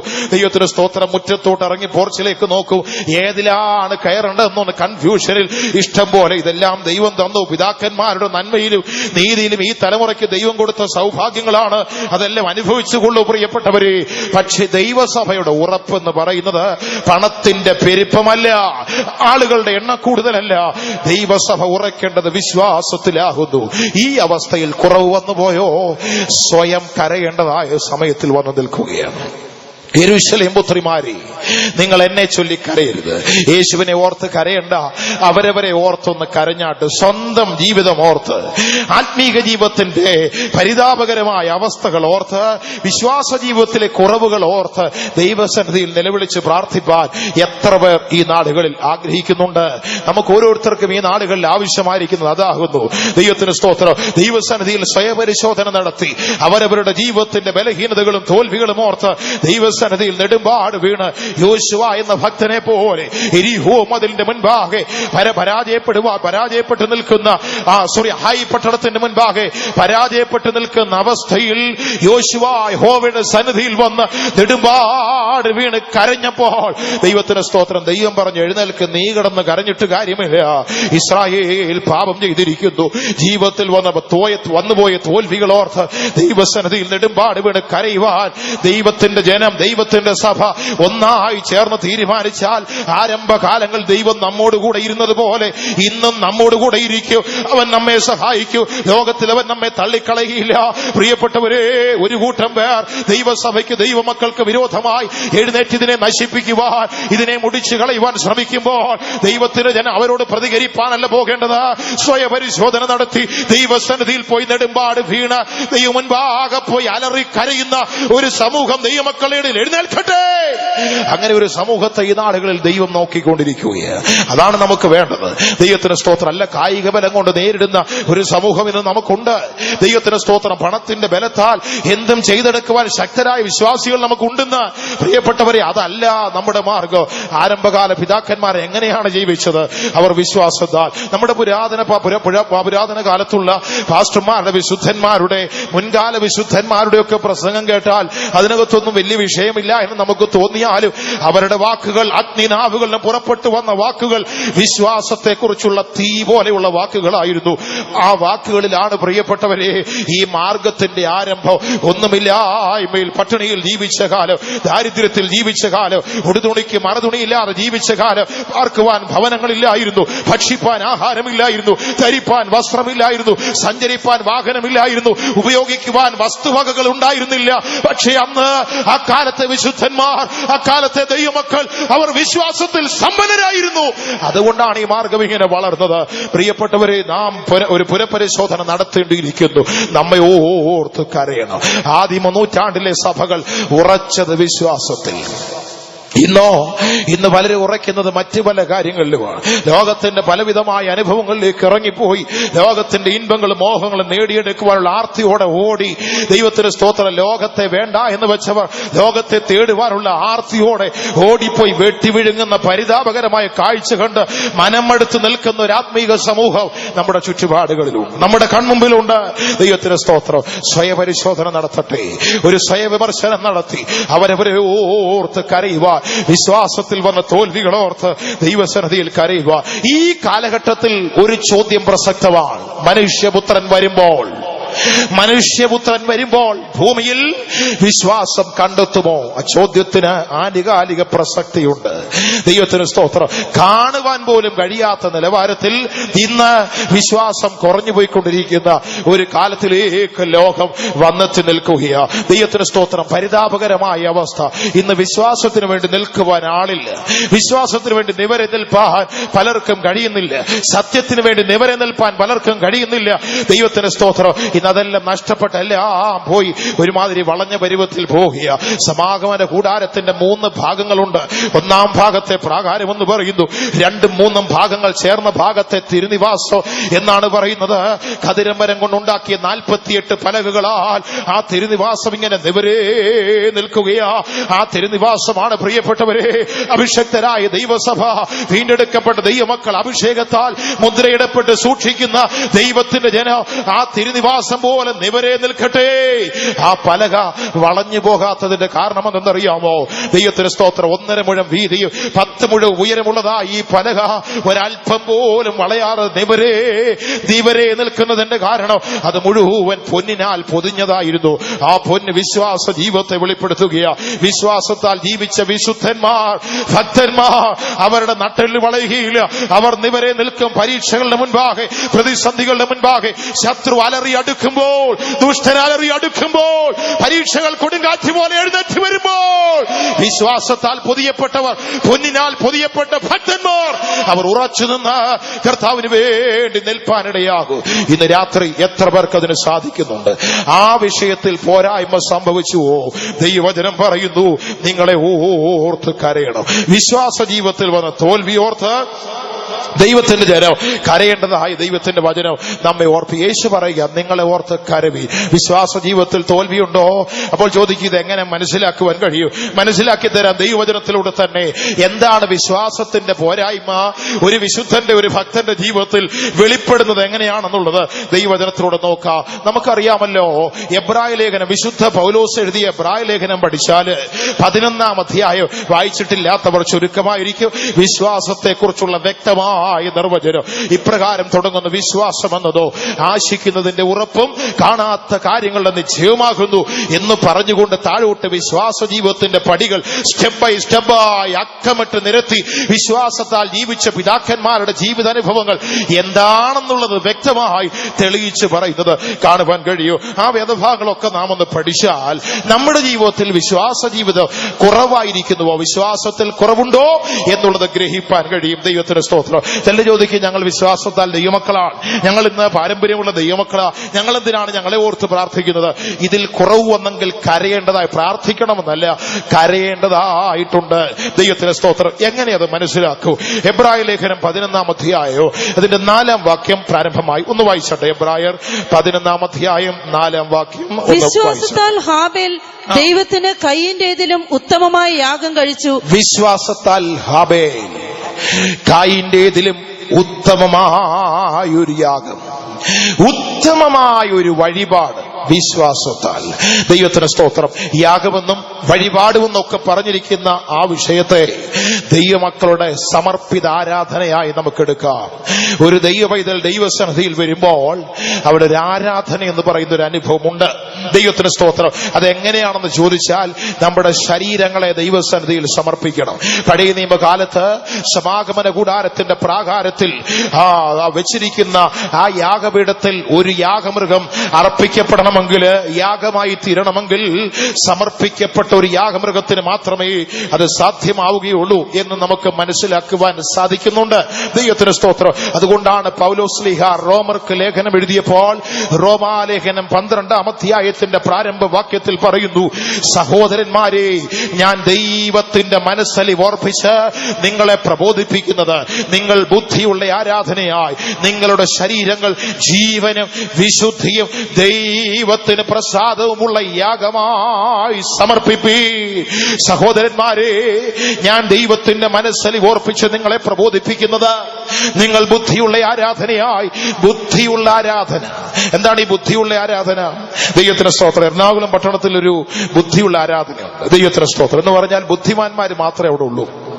ഡോക്ടർമാർ, എഞ്ചിനീയർമാർ, അതുപോലുള്ള പ്രഗത്ഭരായ ആളുകൾ, സമൂഹത്തിൽ ഉന്നതരായവർ സാധാരണക്കാരെ കയറ്റുകയില്ല. അവർക്ക് അവിടെ പാസില്ല. ദൈവത്തിന് സ്തോത്രം. സമൂഹത്തിൽ ഉന്നത നിലവാരത്തിൽ ജീവിക്കുന്ന നല്ല ബുദ്ധിശാലികളായ ആളുകൾ അവിടെ വന്നാൽ അവർക്കേ പ്രവേശനമുള്ളൂ. അതാണോ ബുദ്ധിയുള്ള ആരാധന? ദൈവത്തിന് സ്തോത്രം. പൗലോസ്ലീഹ പറയുന്ന ബുദ്ധിയുള്ള ആരാധന ബുദ്ധി ഉള്ളവന്മാരുടെ ആരാധനയല്ല. ബുദ്ധിയോടെയുള്ള ആരാധന എന്ന് പറഞ്ഞാൽ ശരീരത്തെ ദൈവത്തിനായി സമർപ്പിക്കുക എന്നുള്ളതാ. എങ്ങനെ സമർപ്പിക്കേണ്ടത്? ജീവനും വിശുദ്ധിയും ദൈവത്തിന് പ്രസാദവുമുള്ള യാഗമായി ശരീരത്തെ ഒരുവൻ സമർപ്പിക്കുമ്പോൾ അതാണ് ബുദ്ധിയുള്ള ആരാധന എന്ന് പറയുന്നത്. ഇന്ന് പകൽ ഈ രാത്രികാലം ദൈവസന്നിധിയിൽ ഇരിക്കുമ്പോൾ നിങ്ങൾക്കൊരു ബുദ്ധിയുള്ള ആരാധനയായി നിങ്ങളെ സമർപ്പിക്കുവാൻ കഴിയുമോ? ഇന്ന് പകൽക്കാലത്തെ വിശുദ്ധ ആരാധനകൾക്ക് ശേഷം ദൈവത്തിന്റെ ജനം ഒന്നിച്ചുകൂടി വന്ന് ദൈവത്തെ ആരാധിച്ചപ്പോൾ ആ ആരാധന ഒരു ബുദ്ധിയുള്ള ആരാധനയായിരുന്നുവോ? ദൈവത്തെ ആരാധിപ്പാൻ നമുക്ക് നമ്മുടെ ശരീരത്തെ കൊടുക്കുവാൻ കഴിഞ്ഞുവോ? ആരംഭത്തിൽ ദൈവത്തിന്റെ ദാസൻ നമ്മെ ഉണർത്തിയപ്പോൾ നിങ്ങൾ കേട്ടല്ലോ, ഇന്നത്തെ ആരാധനയ്ക്ക് പലർക്കും സമർപ്പണമില്ല. ഒരു കൺവെൻഷന് വന്നാൽ ദൈവത്തെ ആത്മാവിൽ ആരാധിപ്പാൻ പലർക്കും കഴിയുന്നില്ല. പലരും പലതും കാണുവാൻ വരുന്നു, ചിലത് കേൾക്കുവാൻ വരുന്നു. എന്നാൽ ദൈവസന്നിധിയുടെ മാധുര്യം എന്നുള്ളത് അത് അനുഭവമാകുന്നു, കേൾവിയല്ല, കാഴ്ചയല്ല, മറ്റുള്ളവർ പറയുന്നത് കേട്ടുകൊണ്ടിരിക്കുകയല്ല. അതൊരു അനുഭവമാകുന്നു. ദൈവസന്നിധിയെ ദൈവത്തിന്റെ ജനം അനുഭവിപ്പാനിടയായി തീരണം. ഇന്ന് രാത്രി എത്ര പേർക്ക് അത് അനുഭവിപ്പാൻ കഴിഞ്ഞു? ബുദ്ധിയുള്ള ആരാധന ദൈവമക്കളുടെ ഇടയിൽ ഉണ്ടായിരിക്കട്ടെ. ബുദ്ധിയോടുകൂടെ ദൈവത്തെ ആരാധിപ്പാൻ ദൈവമക്കളെ നമുക്ക് സാധിക്കണം. എങ്ങനെ കഴിയും? വിശ്വാസത്താൽ. ഇന്ന് ആരാധന കുറഞ്ഞു പോകുന്നതിന്റെ കാരണം എന്താ? വിശ്വാസം കുറഞ്ഞു.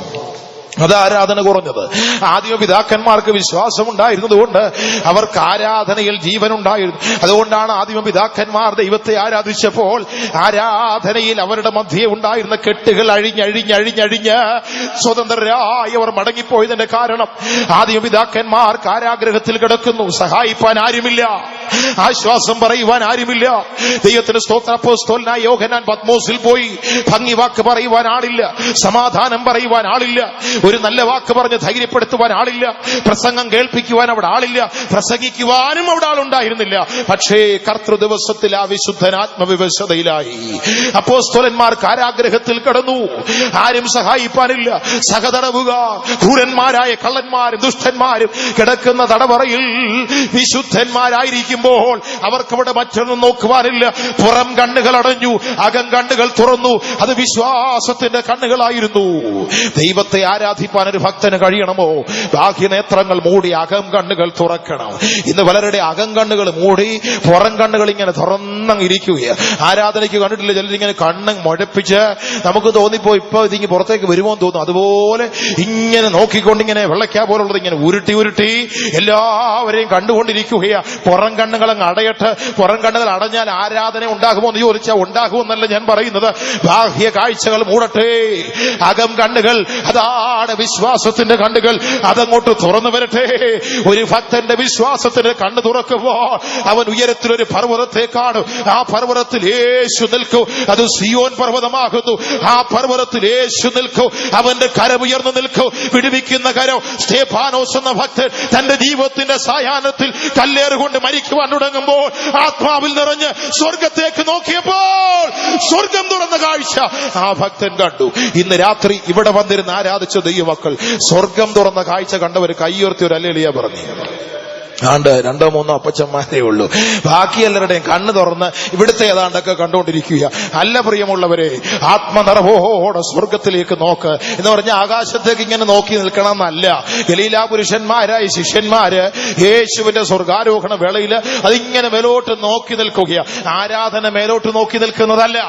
പുറം കണ്ണുകൾ മൂടിയാൽ അകമയുള്ള കണ്ണ് തുറക്കൂ. വിശ്വാസത്തിന്റെ കണ്ണ് തുറക്കുന്ന ഭക്തന്റെ ആത്മനേത്രങ്ങളുടെ മുൻപാകെ സ്വർഗത്തിന്റെ വാതിൽ തുറന്നു നിൽക്കുന്നത് അവന് കാണുവാൻ കഴിയും. അവിടെ യേശു നിൽക്കും. വേദപുസ്തകത്തിൽ യേശു നിൽക്കുന്നു എന്ന് പറയുന്ന ഒരേ ഒരു ഭാഗം. സ്തേഫാനോസ് എന്ന ഭക്തൻ ഏറുകൊണ്ട് രക്തസാക്ഷിയായി മരിക്കുവാൻ തുടങ്ങുമ്പോൾ ആ ഭക്തന് വേണ്ടി പിതാവിന്റെ വലത്ത് ഭാഗത്ത് ദൈവപുത്രൻ യേശു എഴുന്നേറ്റ് നിൽക്കുന്നു. ഇന്ന് രാത്രി വേളയിൽ എന്നെ കേൾക്കുന്ന പ്രിയപ്പെട്ടവരെ, നിങ്ങൾ കഷ്ടതയിലൂടെ കടന്നു പോകുമ്പോൾ, വേദനയിലൂടെ കടന്നു പോകുമ്പോൾ, പരീക്ഷകളിലൂടെ പോകുമ്പോൾ നിങ്ങൾ എന്താണ് ചെയ്യേണ്ടത്? ദൈവസന്നിധിയിലോട്ട് ഓടി വന്ന് ആത്മനിറവിനായി സമർപ്പിച്ച് ഹൃദയ കണ്ണുകൾ തുറന്ന് ആത്മാവിലൊന്ന് ആരാധിച്ചേ. സ്വർഗത്തിലെ വാതിൽ നിനക്ക് വേണ്ടി തുറന്നിരിക്കും. ഇന്ന് രാത്രി നിന്റെ ജീവിതത്തെ കർത്താവിന്റെ കരങ്ങൾ സമർപ്പിക്കാമോ? ഏറിയ നാളുകളായി നിന്റെ മുൻപാകെ അടഞ്ഞുപോയ വാതിലുകളെ തുറക്കുവാൻ ഇന്ന് രാത്രി സ്വർഗം നിനക്ക് വേണ്ടി ഒരു വാതിൽ തുറന്നു വെച്ചിരിക്കുന്നത് അനുഭവിപ്പാൻ കഴിയും. എത്ര പേർ സ്ഥൈര്യസമേതം ആ ഒരു അനുഭവത്തിനായി തങ്ങളെ തന്നെ സമർപ്പിക്കൂ. ദൈവത്തിന് സ്തോത്രം. ദൈവവചനം പറയുന്നു, വിശ്വാസത്താൽ ഹാബേൽ കായിന്റേതിലും മെച്ചമായ ഒരു യാഗം, ഒരു നല്ല ആരാധന. ഞാൻ ചോദിച്ചോട്ടെ, ഒരു നല്ല ആരാധന നടത്തിയിട്ട് എത്ര നാളായി? ദൈവത്തിന് സ്തോത്രം. സഭായോഗം മുടക്കാറില്ല, ബൈബിൾ ക്ലാസും മുടക്കാറില്ല, കാത്തിരിപ്പ് ഒട്ടും മുടക്കാറില്ല. ഉപവാസ പ്രാർത്ഥന പറ്റിയാൽ പോകും, കൺവെൻഷനും പോകും, സുവിശേഷത്തിനും പോകും, എവിടെ വേണമെങ്കിലും പോകാൻ തയ്യാറാണ്. ഞാൻ ചോദിക്കുന്ന പോയോ ഇല്ലയോ എന്നല്ല, ശരിക്കൊന്ന് ആരാധിച്ചിട്ട് മനസ്സിൽ തൃപ്തിയായി ഒന്ന് ദൈവത്തെ ആരാധിച്ചിട്ട് എത്ര കാലമായി? സഹോദരി സഹോദരന്മാരെ, ഒന്ന് സത്യമായിട്ട് നിങ്ങളോട് തന്നെ ഒന്ന് പറഞ്ഞേ, കൈയും കാലം ഒന്നും ഉയർത്തിക്കുന്നില്ല, ഒന്ന് അവരവരോടൊന്ന് പറഞ്ഞേ, എങ്ങനെയാണ് ശരിയായ നിലവാരത്തിൽ ഒന്ന് ആത്മാവിൽ ആരാധിച്ചിട്ട് എത്ര കാലമായി? നിങ്ങൾക്കൊരു തൃപ്തിയുണ്ടോ? ഇന്ന് രാത്രി ദൈവസന്നിധിയിൽ ഇരുന്ന് ആരാധിച്ചിട്ട് തൃപ്തി അടയുവാൻ കഴിഞ്ഞുവോ? എന്തേ ഇതിന്റെ കുറവ്? ഒരു കാലത്ത് ആത്മാവിൽ ജീവിച്ച പല യൗവനക്കാർ ഇന്ന് ജഡത്തിൽ ജീവിക്കുന്നു. ഒരു കാലത്ത് ആത്മാവിൽ ജീവിച്ച പല ദൈവമക്കളും ജഡത്തിന്റെ ശക്തിയിൽ നിന്ന് ജീവിക്കുകയാണ്. എത്ര കാലമായി ആരാധന നഷ്ടപ്പെട്ടിട്ട്? എന്തേ ഇതിന്റെ കാരണം? അടിസ്ഥാനപരമായി നോക്കണ്ടേ? പുറമെ എന്തെങ്കിലുമൊക്കെ വിളിച്ചു പറഞ്ഞ് ഒരു ഉണർവുണ്ടാക്കിയാൽ മതിയോ? പ്രത്യേകിച്ച് ഈ കഴിഞ്ഞ നാളുകളിലൊക്കെ നമ്മുടെ എല്ലായിടങ്ങളിലും യുവജനങ്ങളുടെ സമ്മേളനങ്ങൾ നടക്കുകയാണ്. യുവജന മീറ്റിങ്ങിനൊക്കെ പോകുമ്പോൾ വലിയ ഉണർവ് യൗവനക്കാർക്കൊക്കെ ഉണ്ടാകും. അതിനിടയിലെ ആത്മാവിൽ നൃത്തം ചെയ്ത് പമ്പരം പോലെ കറങ്ങും, റബ്ബർ പന്ത് പോലെ മേലോട്ടും കീഴോട്ടും ഒക്കെ ചാടും. 3-ാമത്തെ ആഴ്ച കഴിയുന്നതിന് മുമ്പ് റബ്ബറും ഇല്ല, പന്തും ഇല്ല, പമ്പരവും ഇല്ല, കറക്കവും ഇല്ല, മോട്ടറും ഇല്ല, ബെൽറ്റും ഇല്ല, എല്ലാം പോയ അവസ്ഥയിൽ പഴയതുപോലെ പോകും. എന്തേ കാരണം? പുറമേ ഉള്ള ചികിത്സ മാത്രമേ നടക്കുന്നുള്ളൂ. എന്റെ ജനത്തിന്റെ പുത്രിക്ക് ലഘുവായി ചികിത്സിക്കുന്നു, സമാധാനം എന്ന് പറഞ്ഞ് ലഘുവായ ചികിത്സ. ദൈവത്തിന് സ്തോത്രം. ഇപ്പൊ എല്ലായിടത്തും അതാണ്. യവനക്കാരുടെ ഇടയിൽ ആദ്യമേ ഒരു ഉണർവുണ്ടാകും. എന്തുകൊണ്ട് നഷ്ടപ്പെട്ടു പോകുന്നു? അവർക്കതിനുള്ളൊരു വിശ്വാസമില്ല. അതുകൊണ്ട് പുറമേ ഉള്ള ട്രീറ്റ്മെന്റ് അല്ല ആവശ്യം, അകം കീറണം. വസ്ത്രങ്ങളെ അല്ല, ഹൃദയങ്ങളെ തന്നെ കീറട്ടെ, ദൈവസന്നിധിയിലേക്ക് വരട്ടെ. ഇന്ന് രാത്രി എന്നെ കേൾക്കുന്ന യവനക്കാരോട് എനിക്ക് പറയുവാനുള്ളത്, ഞാൻ ഒരു യവനക്കാരനായതുകൊണ്ട്, ഞാൻ എന്നെ സ്നേഹിക്കുന്ന യവനക്കാരായ കുഞ്ഞുങ്ങളോട്, ആൺകുട്ടികളോട്, പെൺകുട്ടികളോട് പറയുക, നിങ്ങളുടെ ഹൃദയം കീറി യേശുവിനായിട്ട് കൊടുക്ക്. വിശ്വാസത്തിന്റെ വിത്തുകൾ അതിൽ വീഴട്ടെ. ഈ കഴിഞ്ഞ ദിവസങ്ങളിലൊക്കെ നിങ്ങളുടെ ഹൃദയത്തിൽ ദൈവത്തിന്റെ വചനത്തിലൂടെയും പരിശുദ്ധാത്മാവിനാലും ദൈവം നൽകിയ സൗഭാഗ്യങ്ങൾ പിശാച് എടുത്തുകൊണ്ട് പോകരുത്. പലരും ഉണർത്തപ്പെട്ടവരായി, അനുഗ്രഹിക്കപ്പെട്ടവരായി ദൈവസന്നിധിയിൽ നിന്ന് പോകുന്നു, പക്ഷെ നഷ്ടപ്പെടുന്നു. എന്തേ കാരണം? അടിസ്ഥാനപരമായി ചിന്തിക്കണം. വിശ്വാസം നഷ്ടപ്പെടുന്നു, അതാണ് കാരണം. വിശ്വാസമില്ല, ദൈവത്തെ വിശ്വസിപ്പാൻ കഴിയുന്നില്ല. ദൈവവചനത്തെ വിശ്വസിപ്പാൻ കഴിയാതെ, ദൈവത്തിന്റെ വാഗ്ദത്തങ്ങളെ വിശ്വസിപ്പാൻ കഴിയാതെ ദൈവത്തിൽ അകന്ന് അന്യപ്പെട്ടു പോകുന്ന അനുഭവങ്ങൾ ജീവിതത്തിൽ നിലനിൽക്കുന്നത് കൊണ്ട് അത് കേവലം പുറമേ ഉള്ള ഒരു ഉണർവായി മാത്രം തീർന്നു പോകുക. അതല്ല വേണ്ടത്. ശരിയായ ഒന്ന് ആത്മാവിൽ നിറഞ്ഞ് ശരീരത്തെ കർത്താവിനായി കൊടുത്ത് ദൈവത്തെ ആരാധിച്ചിട്ട് എത്ര നാളായി? എത്ര പേർക്ക് അനുഭവമുണ്ട്? എത്ര പേർക്ക് അങ്ങനെയുള്ള അനുഭവങ്ങളുണ്ട്? ദൈവത്തിന് സ്തോത്രം. ഈ അടുത്ത സമയത്ത് ഒരാൾ എന്നോട് സംസാരിച്ചപ്പോൾ ഇപ്രകാരം പറഞ്ഞു, ആത്മാവിൽ നിറഞ്ഞ് ആരാധിച്ചുകൊണ്ടിരിക്കുമ്പോൾ ശരീരത്തൊരു തീ കത്തുന്ന പോലുള്ളൊരു അനുഭവം. ഞാൻ പറഞ്ഞു, അതാണ് യാഗപീഠത്തിന്റെ അനുഭവം. ആത്മാവിലുള്ള ആരാധന യാഗപീഠത്തിലെ യാഗമാണ്. അവിടെ ഒരു തീ ഉണ്ടാകും, ശരീരത്തിൽ തന്നെ അത് അനുഭവിക്കാം. ശരീരം കത്തുന്നത് പോലെ തോന്നും ഹൃദയത്തിന്റെ ഉള്ളിൽ. അതല്ലേ പറയുന്നത്, എന്റെ ധ്യാനത്തിങ്കൽ തീ കത്തി എന്നാണ്. ഹൃദയത്തിന് ചൂട് പിടിച്ചു. ധ്യാനത്തിങ്കൽ തീ കത്തണം. ധ്യാനത്തിൽ ഒന്ന് കത്തുവാനിടയായി തീരണം. ദൈവത്തിന്റെ പരിശുദ്ധാത്മഭക്തിയായിരുന്ന നമ്മുടെ ജീവിതത്തിൽ ഒരു കത്തുന്ന അനുഭവം, അതാണ് യഥാർത്ഥമായ ആരാധന എന്ന് പറയുന്നത്. എത്ര പേർക്ക് ഉണ്ട് കായിന്റേതിലും ഉത്തമമായ യോഗ്യമായ ഒരു ആരാധന? ഞാൻ ചോദിക്കട്ടെ, നിങ്ങളുടെ ആരാധന എങ്ങനെ ഇരിക്കുന്നു? ദൈവത്തിന് പ്രസാദകരമാണോ? ഹാബേലിലും അവന്റെ വഴിപാടിലും ദൈവം പ്രസാദിച്ചു. നമ്മുടെ വഴിപാടിൽ ദൈവം പ്രസാദിക്കാറുണ്ടോ? എന്തെങ്കിലും കൊണ്ട് കൊടുത്തിട്ടല്ല പോകേണ്ടത്. കായിൻ നിലത്തിൽ നിന്നുള്ള ചില അനുഭവങ്ങൾ ഒക്കെ കൊണ്ട് കൊടുത്തിട്ട് പോയി. ഹാബേലോ തനിക്കുണ്ടായിരുന്നതിൽ ഏറ്റവും മെച്ചമായതിനെ നിനക്ക് നല്ലൊരു ശബ്ദമുണ്ട്. കാഹളം പോലെ ഉയർത്തുവാൻ, ഇടിനാദം പോലെ മുഴക്കുവാൻ ഒരു ശബ്ദമുണ്ടായിട്ട് നിനക്ക് ദൈവത്തെ സ്തുതിപ്പാൻ ശബ്ദമില്ല. ഇഷ്ടം പോലെ നല്ലതുപോലെ ആരോഗ്യം ഉണ്ടായിട്ട് ആരോഗ്യം കർത്താവിന് വേണ്ടി കൊടുപ്പാൻ കഴിയുന്നില്ല. സമയം ഇഷ്ടം പോലെ ഉണ്ട്, പക്ഷേ കർത്താവിന് വേണ്ടി കൊടുപ്പാൻ സമയമില്ല. എല്ലാവരും ഇന്ന് തിരക്കിലാണ്. വളരെ തിരക്കേറിയ ജീവിതത്തിന്റെ ഇടയിൽ കർത്താവിന് കൊടുക്കുവാൻ സമയമില്ല. വഞ്ചിക്കപ്പെട്ടു പോകല്ലേ. അന്തിമകാലത്തിന്റെ അവസാന ദിവസത്തിന്റെ അവസാന മണിക്കൂറിന്റെ അവസാന സെക്കൻഡുകളിൽ നാം ഓരോരുത്തരും വന്നെത്തി നിൽക്കുകയാണ്. ലോകം അതാ വിളിച്ചു പറയുന്നത്. ദൈവത്തിന് സ്തോത്രം. ലോക സംഭവങ്ങൾ വിളിച്ചു പറയുന്നത്, എത്ര കാലം ഭൂമി ഇങ്ങനെ നിലനിൽക്കും? ഭൂമി അവിടെവിടങ്ങളിലായി ഇളകുകയാണ്. കഴിഞ്ഞ ദിവസം റഷ്യയിൽ ഒരു വലിയ ഭൂകമ്പമുണ്ടായി. ദൈവത്തിന് സ്തോത്രം. ഈ സമീപ ഭാവിയിൽ ഇന്ത്യയിലും കാശ്മീർ തുടങ്ങി കേരളം വരെയുള്ളതായ ഭാഗങ്ങളിൽ നെടുനീളത്തിൽ അതിഭയങ്കരമായ ഒരു ഭൂചലനം ഉണ്ടാകുവാൻ പോകുന്നുവെന്ന് ഭൗമശാസ്ത്രജ്ഞന്മാർ വിളിച്ചു പറയുന്നു. ഭൂമി ഇളകിയാടും. അമേരിക്ക ഈ അടുത്ത നാളുകളില് ശക്തമായ കൊടുങ്കാറ്റുകളാൽ അവിടെ ആ ദേശം ഇളകി മറിയുവാനിടയായി. ലോകമെല്ലാം ഇളകി മറിയുന്നു. ഒരു ഭാഗത്ത് ആറ്റമിക് ആയുധങ്ങൾ കുന്നുകൂടുന്നു, മറുഭാഗത്ത് ക്രൂരന്മാരായ രാഷ്ട്ര നേതാക്കന്മാർ, ദൈവത്തിന് സ്തോത്രം, അവർ മുദ്രാവാക്യം മുഴക്കിക്കൊണ്ട് ലോകത്തെ ഭയാനകമായ യുദ്ധത്തിലേക്ക് വലിച്ചിഴയ്ക്കുവാൻ പോകുമ്പോൾ ഭൂമിയുടെ നിലനിൽപ്പ് ചോദ്യം ചെയ്യപ്പെടുകയാണ്. ചുരുങ്ങിയ കാലമേ ഉള്ളൂ പ്രിയപ്പെട്ടവരെ.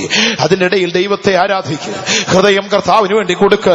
ശരീരത്തെ കർത്താവിന് വേണ്ടി കൊടുത്ത് ആത്മനിറവോടുകൂടുള്ള ആരാധന എന്തേ നഷ്ടപ്പെട്ടു പോയി? ഒരു കാലത്ത് നമ്മുടെ ഇടയിലൊക്കെ ആരാധനയിൽ തീ കത്തുമായിരുന്നു. ചില പഴയ വിശ്വാസികളൊക്കെ പറയും, ദൈവത്തിന് സ്തോത്രം, കാത്തിരിപ്പ് യോഗത്തിന് വന്ന് മുൻകാലങ്ങളിൽ ഞങ്ങൾ അങ്ങനെയായിരുന്നു എന്ന് പറയുന്നത് ഞാൻ കേട്ടിട്ടുണ്ട്. ദൈവത്തിന് സ്തോത്രം. ആ കാത്തിരിപ്പ് യോഗത്തിന് വന്ന് 6 മണിക്ക് 6:30 വന്നിരുന്നാൽ 12 മണി വരെ പോയത് എങ്ങനെയാണെന്ന് അറിയില്ല. ഇന്നും അവർ തന്നെയാണ് 8 മണിയാകുമ്പോഴേ പോകണമെന്നുള്ള ആശയോടെ ഇരിക്കുന്നത്. അന്ന് അങ്ങനെയായിരുന്നു, ഇന്നിപ്പോ ഇങ്ങനെയാ. ദൈവത്തിന് സ്തോത്രം. കാരണം എന്തേ? വിശ്വാസം കുറഞ്ഞുപോയി. വിശ്വാസത്തിന്റെ അവസ്ഥ കുറഞ്ഞുപോയി. ആരെയും പഴിചാരണ്ട. ഞാൻ എന്നെ തന്നെ കാണുന്നു, എന്റെ കുറവെന്ന് ഞാൻ സമ്മതിക്കുന്നു. ഈ രാത്രി ഇവിടുന്ന് എത്ര പേർക്ക് പറയാൻ, കർത്താവേ എന്റെ വിശ്വാസം കുറഞ്ഞുപോയി, അതുകൊണ്ടാണ് എന്റെ ആരാധന, ദൈവം പ്രസാദിക്കുന്ന ആരാധന എനിക്ക് നഷ്ടമായത് എന്ന് ഹൃദയത്തിന്റെ ഉള്ളിൽ സമ്മതിക്കാമോ? ദൈവം നിങ്ങളെ മാനിക്കും. നിങ്ങളുടെ ആരാധനയിൽ ദൈവം ഇറങ്ങും. നമ്മുടെ ആരാധനയിൽ കർത്താവ് ഇറങ്ങി വന്ന് നമ്മെ സഹായിപ്പാനിടയാ. വീണ്ടും നമുക്ക് ദൈവവചനത്തിലേക്ക് വരാം. എബ്രായ ലേഖനം 11-ാം അധ്യായത്തിന്റെ 20-ഉം 21-ഉം വാക്യങ്ങൾ ഒന്ന് വായിച്ചോട്ടെ. എബ്രായർ 11, 20, 21 വാക്യങ്ങൾ. വിശ്വാസത്താൽ ഇസഹാക്ക് യാക്കോബിനെയും യേശാവിനെയും ഭാവികാലം സംബന്ധിച്ച് അനുഗ്രഹിച്ചു. വിശ്വാസത്താൽ യാക്കോബ് മരണകാലത്തിങ്കൽ യോസേഫിന്റെ മക്കളെ ഇരുവരെയും അനുഗ്രഹിക്കുകയും തന്റെ വടിയുടെ അറ്റത്ത് ചാരിക്കൊണ്ട് നമസ്കരിക്കുകയും ചെയ്തു. ദൈവത്തിന്റെ പരിശുദ്ധമായ നാമം വാഴ്ത്തപ്പെടുമാറാകട്ടെ. വിശ്വാസത്താൽ ജീവിച്ച പിതാക്കന്മാരുടെ അനുഭവം പറയുകയാണ്. ഇസഹാക്ക് തലമുറകളെ അനുഗ്രഹിച്ചു, യാക്കോബ് കൊച്ചുമക്കളെ അനുഗ്രഹിച്ചു. മരണകാലം വന്നപ്പോൾ തന്റെ വടിയുടെ അറ്റം ചാരി നമസ്കരിച്ചു. ദൈവത്തിന് മഹത്വം ഉണ്ടാകട്ടെ. രാത്രി എന്നെ കേൾക്കുന്ന പ്രിയപ്പെട്ടവരെ, വിശ്വാസത്തിന്റെ അളവ് കുറഞ്ഞു പോയോ? ആരാധനയുടെ അവസ്ഥ കുറഞ്ഞു പോയോ? അതോർത്ത് കരയണം. ഇന്ന് രാത്രി കരയാമോ? ഒരു തുള്ളി കണ്ണുനീര് ദൈവസന്നിധിയിൽ ഒഴുക്കാമോ? ഞാൻ ഈ പ്രാരംഭത്തിൽ ഈ മീറ്റിംഗ് സ്ഥലത്തോടെ എന്തിനാണെന്ന് എനിക്കറിയില്ല, എങ്ങനെയാണെന്നും എനിക്ക് അറിഞ്ഞുകൂടാ. അറിയാതെ എന്റെ കണ്ണ് നിറഞ്ഞൊഴുകിപ്പോയി. ദൈവത്തിന് സ്തോത്രം. ഞാൻ പ്രത്യേകിച്ച് ആ സമയത്ത് ഒന്നും ഓർത്തില്ല, ശബ്ദങ്ങളൊന്നും ഞാൻ കേട്ടില്ല. എന്തോ എനിക്ക് അറിഞ്ഞുകൂടാ, എന്റെ ഹൃദയത്തിൽ ഒരു എന്തോ ചിന്തകൾ വന്നു. കണ്ണുകൾ നിറഞ്ഞൊഴുകി. ഇന്ന് രാത്രി വേളയിൽ പ്രിയപ്പെട്ടവരെ, ഒരു തുള്ളി കണ്ണുനീര് ദൈവസന്നിധിയിൽ വിടാമോ? എന്റെ ആരാധനയുടെ കുറവോർത്ത്, എന്റെ ആത്മീയ ജീവിതത്തിന്റെ താഴ്ചയോർത്ത് അവരവര് ദൈവസന്നിധിയിൽ സമ്മതിച്ചപ്പാ, യേശു കർത്താവേ തോൽവിയുണ്ട് എന്നോർത്തൊന്ന് കരയാമോ? കരയുന്ന ഒരു കൂട്ടം പേരെ കർത്താവിന് ഇന്ന് ആവശ്യമാണ്. ദൈവസഭയിൽ ഇന്ന് ആവശ്യമായിരിക്കുന്നത് അങ്ങനെ ഒരു സമൂഹത്തെ, പിതാക്കന്മാരെ, മാതാക്കളെ, സഹോദരി സഹോദരന്മാരെ, യൗവനക്കാരെ, കുഞ്ഞുങ്ങളെ, ദൈവസഭയിൽ അങ്ങനെ ഒരു നിലവിളിയുടെ ശബ്ദം ഉയർന്നു കേൾക്കട്ടെ, അലമുറയിടുന്ന ശബ്ദം ഉയർന്നു കേൾക്കട്ടെ. അതാണ് നമുക്ക് ആവശ്യമായിരിക്കുന്നത്. അടുത്തത് വിശ്വാസത്തിന്റെ കുറവ്. ഇവിടെ നാം വായിച്ചത് ഇസഹാക്ക് മക്കളെ അനുഗ്രഹിക്കുന്നു, യാക്കോബ് മക്കളെ അനുഗ്രഹിക്കുന്നു. ഞാൻ ചോദിക്കട്ടെ, തലമുറകളെ അനുഗ്രഹിപ്പാൻ തക്കവണ്ണമുള്ള വിശ്വാസം എത്ര പേർക്കുണ്ട്? എത്ര പേരുടെ ഉള്ളത്തിൽ തലമുറകളെ അനുഗ്രഹിപ്പാൻ തക്കവണ്ണമുള്ള വിശ്വാസമുണ്ട്? പലർക്കും ഇന്ന് അതില്ല. ദൈവത്തിന് സ്തോത്രം. അനുഗ്രഹം എന്ന് പറഞ്ഞാൽ മക്കൾക്ക് വീട് വെച്ച് കൊടുക്കുക എന്നുള്ളതല്ല. മരിക്കുന്നതിന് മുൻപ് 2 ഏക്കർ റബ്ബറും തോട്ടം എസ്റ്റേറ്റ് വാങ്ങി എന്റെ മക്കൾക്ക് 2 ബംഗ്ലാവും പണിയിപ്പിച്ച് കൊടുത്തിട്ട് ഞാനിതാ പോകുന്നു എന്ന് പറഞ്ഞ് പോകുവാൻ ഉള്ളതല്ല വിശ്വാസ ജീവിതം എന്ന് പറയുന്നത്. അങ്ങനെ ഒരു വിശ്വാസമല്ല വേണ്ടത്. തലമുറകൾ അനുഗ്രഹിക്കപ്പെട്ടവരായി കാണുവാൻ ദൈവമക്കളുടെ ഒരു വിശ്വാസമുണ്ട്. ധൈര്യമായി മാതാപിതാക്കൾ പറയണം, എന്റെ മക്കൾ ലോകത്തിലേക്ക് പോവുകയില്ല. അത് പറയാനുള്ള വിശ്വാസം ഇന്ന് പലർക്കും ഇല്ല. ചില ഇന്ന് എന്താ പറയുന്നറിയാ, പാസ്റ്റർമാരോടൊക്കെ വന്ന് പറയാച്ചാ അവൻ അങ്ങനെയാണ്, അവൾ ഇങ്ങനെയാ, പിന്നെ ഞാൻ ദൈവത്തിന്റെ കരുത്തിൽ കൊടുത്തിരിക്കുക, ദൈവം നോക്കിക്കോട്ടെ. ഇവർക്ക് ഉത്തരവാദിത്വമൊന്നുമില്ല. ഞാന് ദൈവത്തിന്റെ യേശപ്പച്ചന്റെ കൈ കൊടുത്തിരിക്കുകയാ. വിശുദ്ധന്മാരെ നിങ്ങൾ പ്രാർത്ഥിക്കണം, എനിക്കൊരു ഉത്തരവാദിത്വം ഇല്ല. അപ്പച്ചന്മാരും പ്രാർത്ഥിച്ചോണം, ബാക്കിയുള്ളത് ഈശോ നോക്കിക്കോട്ടെ, എനിക്ക് യാതൊരു പ്രശ്നവുമില്ല. പറയാനുള്ള ധൈര്യമില്ല. കാരണം എന്തെന്നറിയാമോ? വിശ്വാസമില്ല. ധൈര്യമായിട്ട് പറ, എന്റെ കുഞ്ഞ് ദൈവ വഴി വിട്ട് പോകത്തില്ലെന്ന് പറയാൻ ഹൃദയത്തിൽ വിശ്വാസമുണ്ടോ? ഹൃദയത്തിന്റെ ഉള്ളിൽ നിറഞ്ഞ വിശ്വാസത്താൽ, ആ വിശ്വാസം ഹൃദയത്തിൽ നിറഞ്ഞ് നിന്റെ അധരത്തിൽ വന്ന് നീ ഒരു വാക്ക് പറഞ്ഞാൽ യേശു പറഞ്ഞു, കടുകുമണിയോളം വിശ്വാസമുണ്ടോ? മലയോട് സമുദ്രത്തിൽ പോകാൻ പറഞ്ഞാൽ പോകും. ദൈവത്തിന് സ്തോത്രം. ഹൃദയത്തിൽ വിശ്വാസം നിറയട്ടെ. ധൈര്യമായി പറഞ്ഞാട്ട്, നിന്നെ കരുതുന്ന ഒരു ദൈവമുണ്ട്, നമ്മെ ശക്തരാക്കുന്ന ഒരു ദൈവമുണ്ട്, ബലഹീനതയിൽ കൈപിടിക്കുന്ന ഒരു ദൈവമുണ്ട്. എന്നെ ശക്തനാക്കുന്നവൻ മുഖാന്തരം സകലത്തിലും മതി. അതത്രേ ദൈവമക്കളുടെ വിശ്വാസം. ഒരിക്കലൊരു ബലഹീനനായ കുട്ടിയെ മാതാപിതാക്കൾ ഡോക്ടർമാരുടെ അടുക്കൽ കൊണ്ടുപോയി, മനഃശാസ്ത്രജ്ഞന്റെ അടുക്കൽ കൊണ്ടുപോയി പറഞ്ഞു, ഇവനെ ബുദ്ധിയില്ല, ജ്ഞാനമില്ല, അവന് വേണ്ട ചികിത്സ ചെയ്യണം. ദൈവത്തിന് സ്തോത്രം. ചികിത്സ ചെയ്യണം എന്നൊക്കെ പറഞ്ഞു കൊണ്ടുപോയി. അവരെ പരിശോധിച്ചിട്ട് പറഞ്ഞു, ഒരു കുഴപ്പമില്ല, അവന് വേണ്ടി നന്നായി നോക്കിയാൽ മതി, ശ്രദ്ധിച്ചാൽ മതി, അവൻ നന്നായി വരും, നിങ്ങൾ അവനെ ഓർത്ത് പേടിക്കേണ്ട എന്ന് പറഞ്ഞ് ധൈര്യപ്പെടുത്തി. ഇവർക്ക് പോരാ. അവസാനം പറഞ്ഞ്, എന്തെങ്കിലും സാർ ഇവിടെ വരെ വന്നില്ല, എന്തെങ്കിലും ഒരു മരുന്ന് എഴുതിത്താ. അവസാനം ഡോക്ടർ ഒരു ചീട്ട് എടുത്തിട്ട് ഒരു മരുന്ന് എഴുതി കൊടുത്തു. ഇവർ വായിക്കാൻ നോക്കിയിട്ട് പറ്റുന്നില്ല, ഡോക്ടർമാരുടെ എഴുത്തല്ലേ. അദ്ദേഹം അത് മെഡിക്കൽ ഷോപ്പിൽ കൊണ്ടുപോയപ്പോൾ ആ മെഡിക്കൽ സ്റ്റോറുകാരൻ പറഞ്ഞു, ഇത് മരുന്നൊന്നുമല്ല, ഫിലിപ്പിയൻസ് 4:13 ഡേ 3 ടൈംസ്, ഫിലിപ്പിയ ലേഖനം 4:13, ഒരു ദിവസം 3 പ്രാവശ്യം വീതം ഗുളിക പോലെ കഴിച്ചുകൊള്ളാൻ. എന്താണ് ആ വാക്യം എന്നറിയാമോ? എന്നെ ശക്തനാക്കുന്നവൻ മുഖാന്തരം സകലത്തിലും മതി. ബുദ്ധിഹീനനായി, ബുദ്ധിയിൽ കുറവുണ്ടായിരുന്ന, പഠിത്തത്തിൽ പുറകോട്ടുള്ള ആ കുട്ടി പരീക്ഷയ്ക്കായി പ്രിപ്പയർ ചെയ്തു. പരീക്ഷയ്ക്കായി വീട്ടിൽ നിന്ന് ഇറങ്ങുമ്പോൾ അവൻ ഈ വാക്യം ഏറ്റു പറഞ്ഞു, എന്നെ ശക്തനാക്കുന്നവൻ മുഖാന്തരം സകലത്തിലും മതി. അവൻ പോയി പരീക്ഷ എഴുതി, പരീക്ഷാ ഹാളിൽ കയറി, ക്വസ്റ്റ്യൻ പേപ്പർ കയ്യിൽ കിട്ടിയപ്പോൾ അവൻ വിളിച്ചു പറഞ്ഞു, എന്നെ ശക്തനാക്കുന്നവൻ മുഖാന്തരം സകലത്തിലും മതി. അവൻ വീണ്ടും വിളിച്ചു പറഞ്ഞു, പരീക്ഷ എഴുതി പുറത്തിറങ്ങിയപ്പോൾ ആളുകൾ ചോദിച്ചു, കുട്ടികൾ ചോദിച്ചു, എങ്ങനെ ഉണ്ടായിരുന്ന എക്സാം?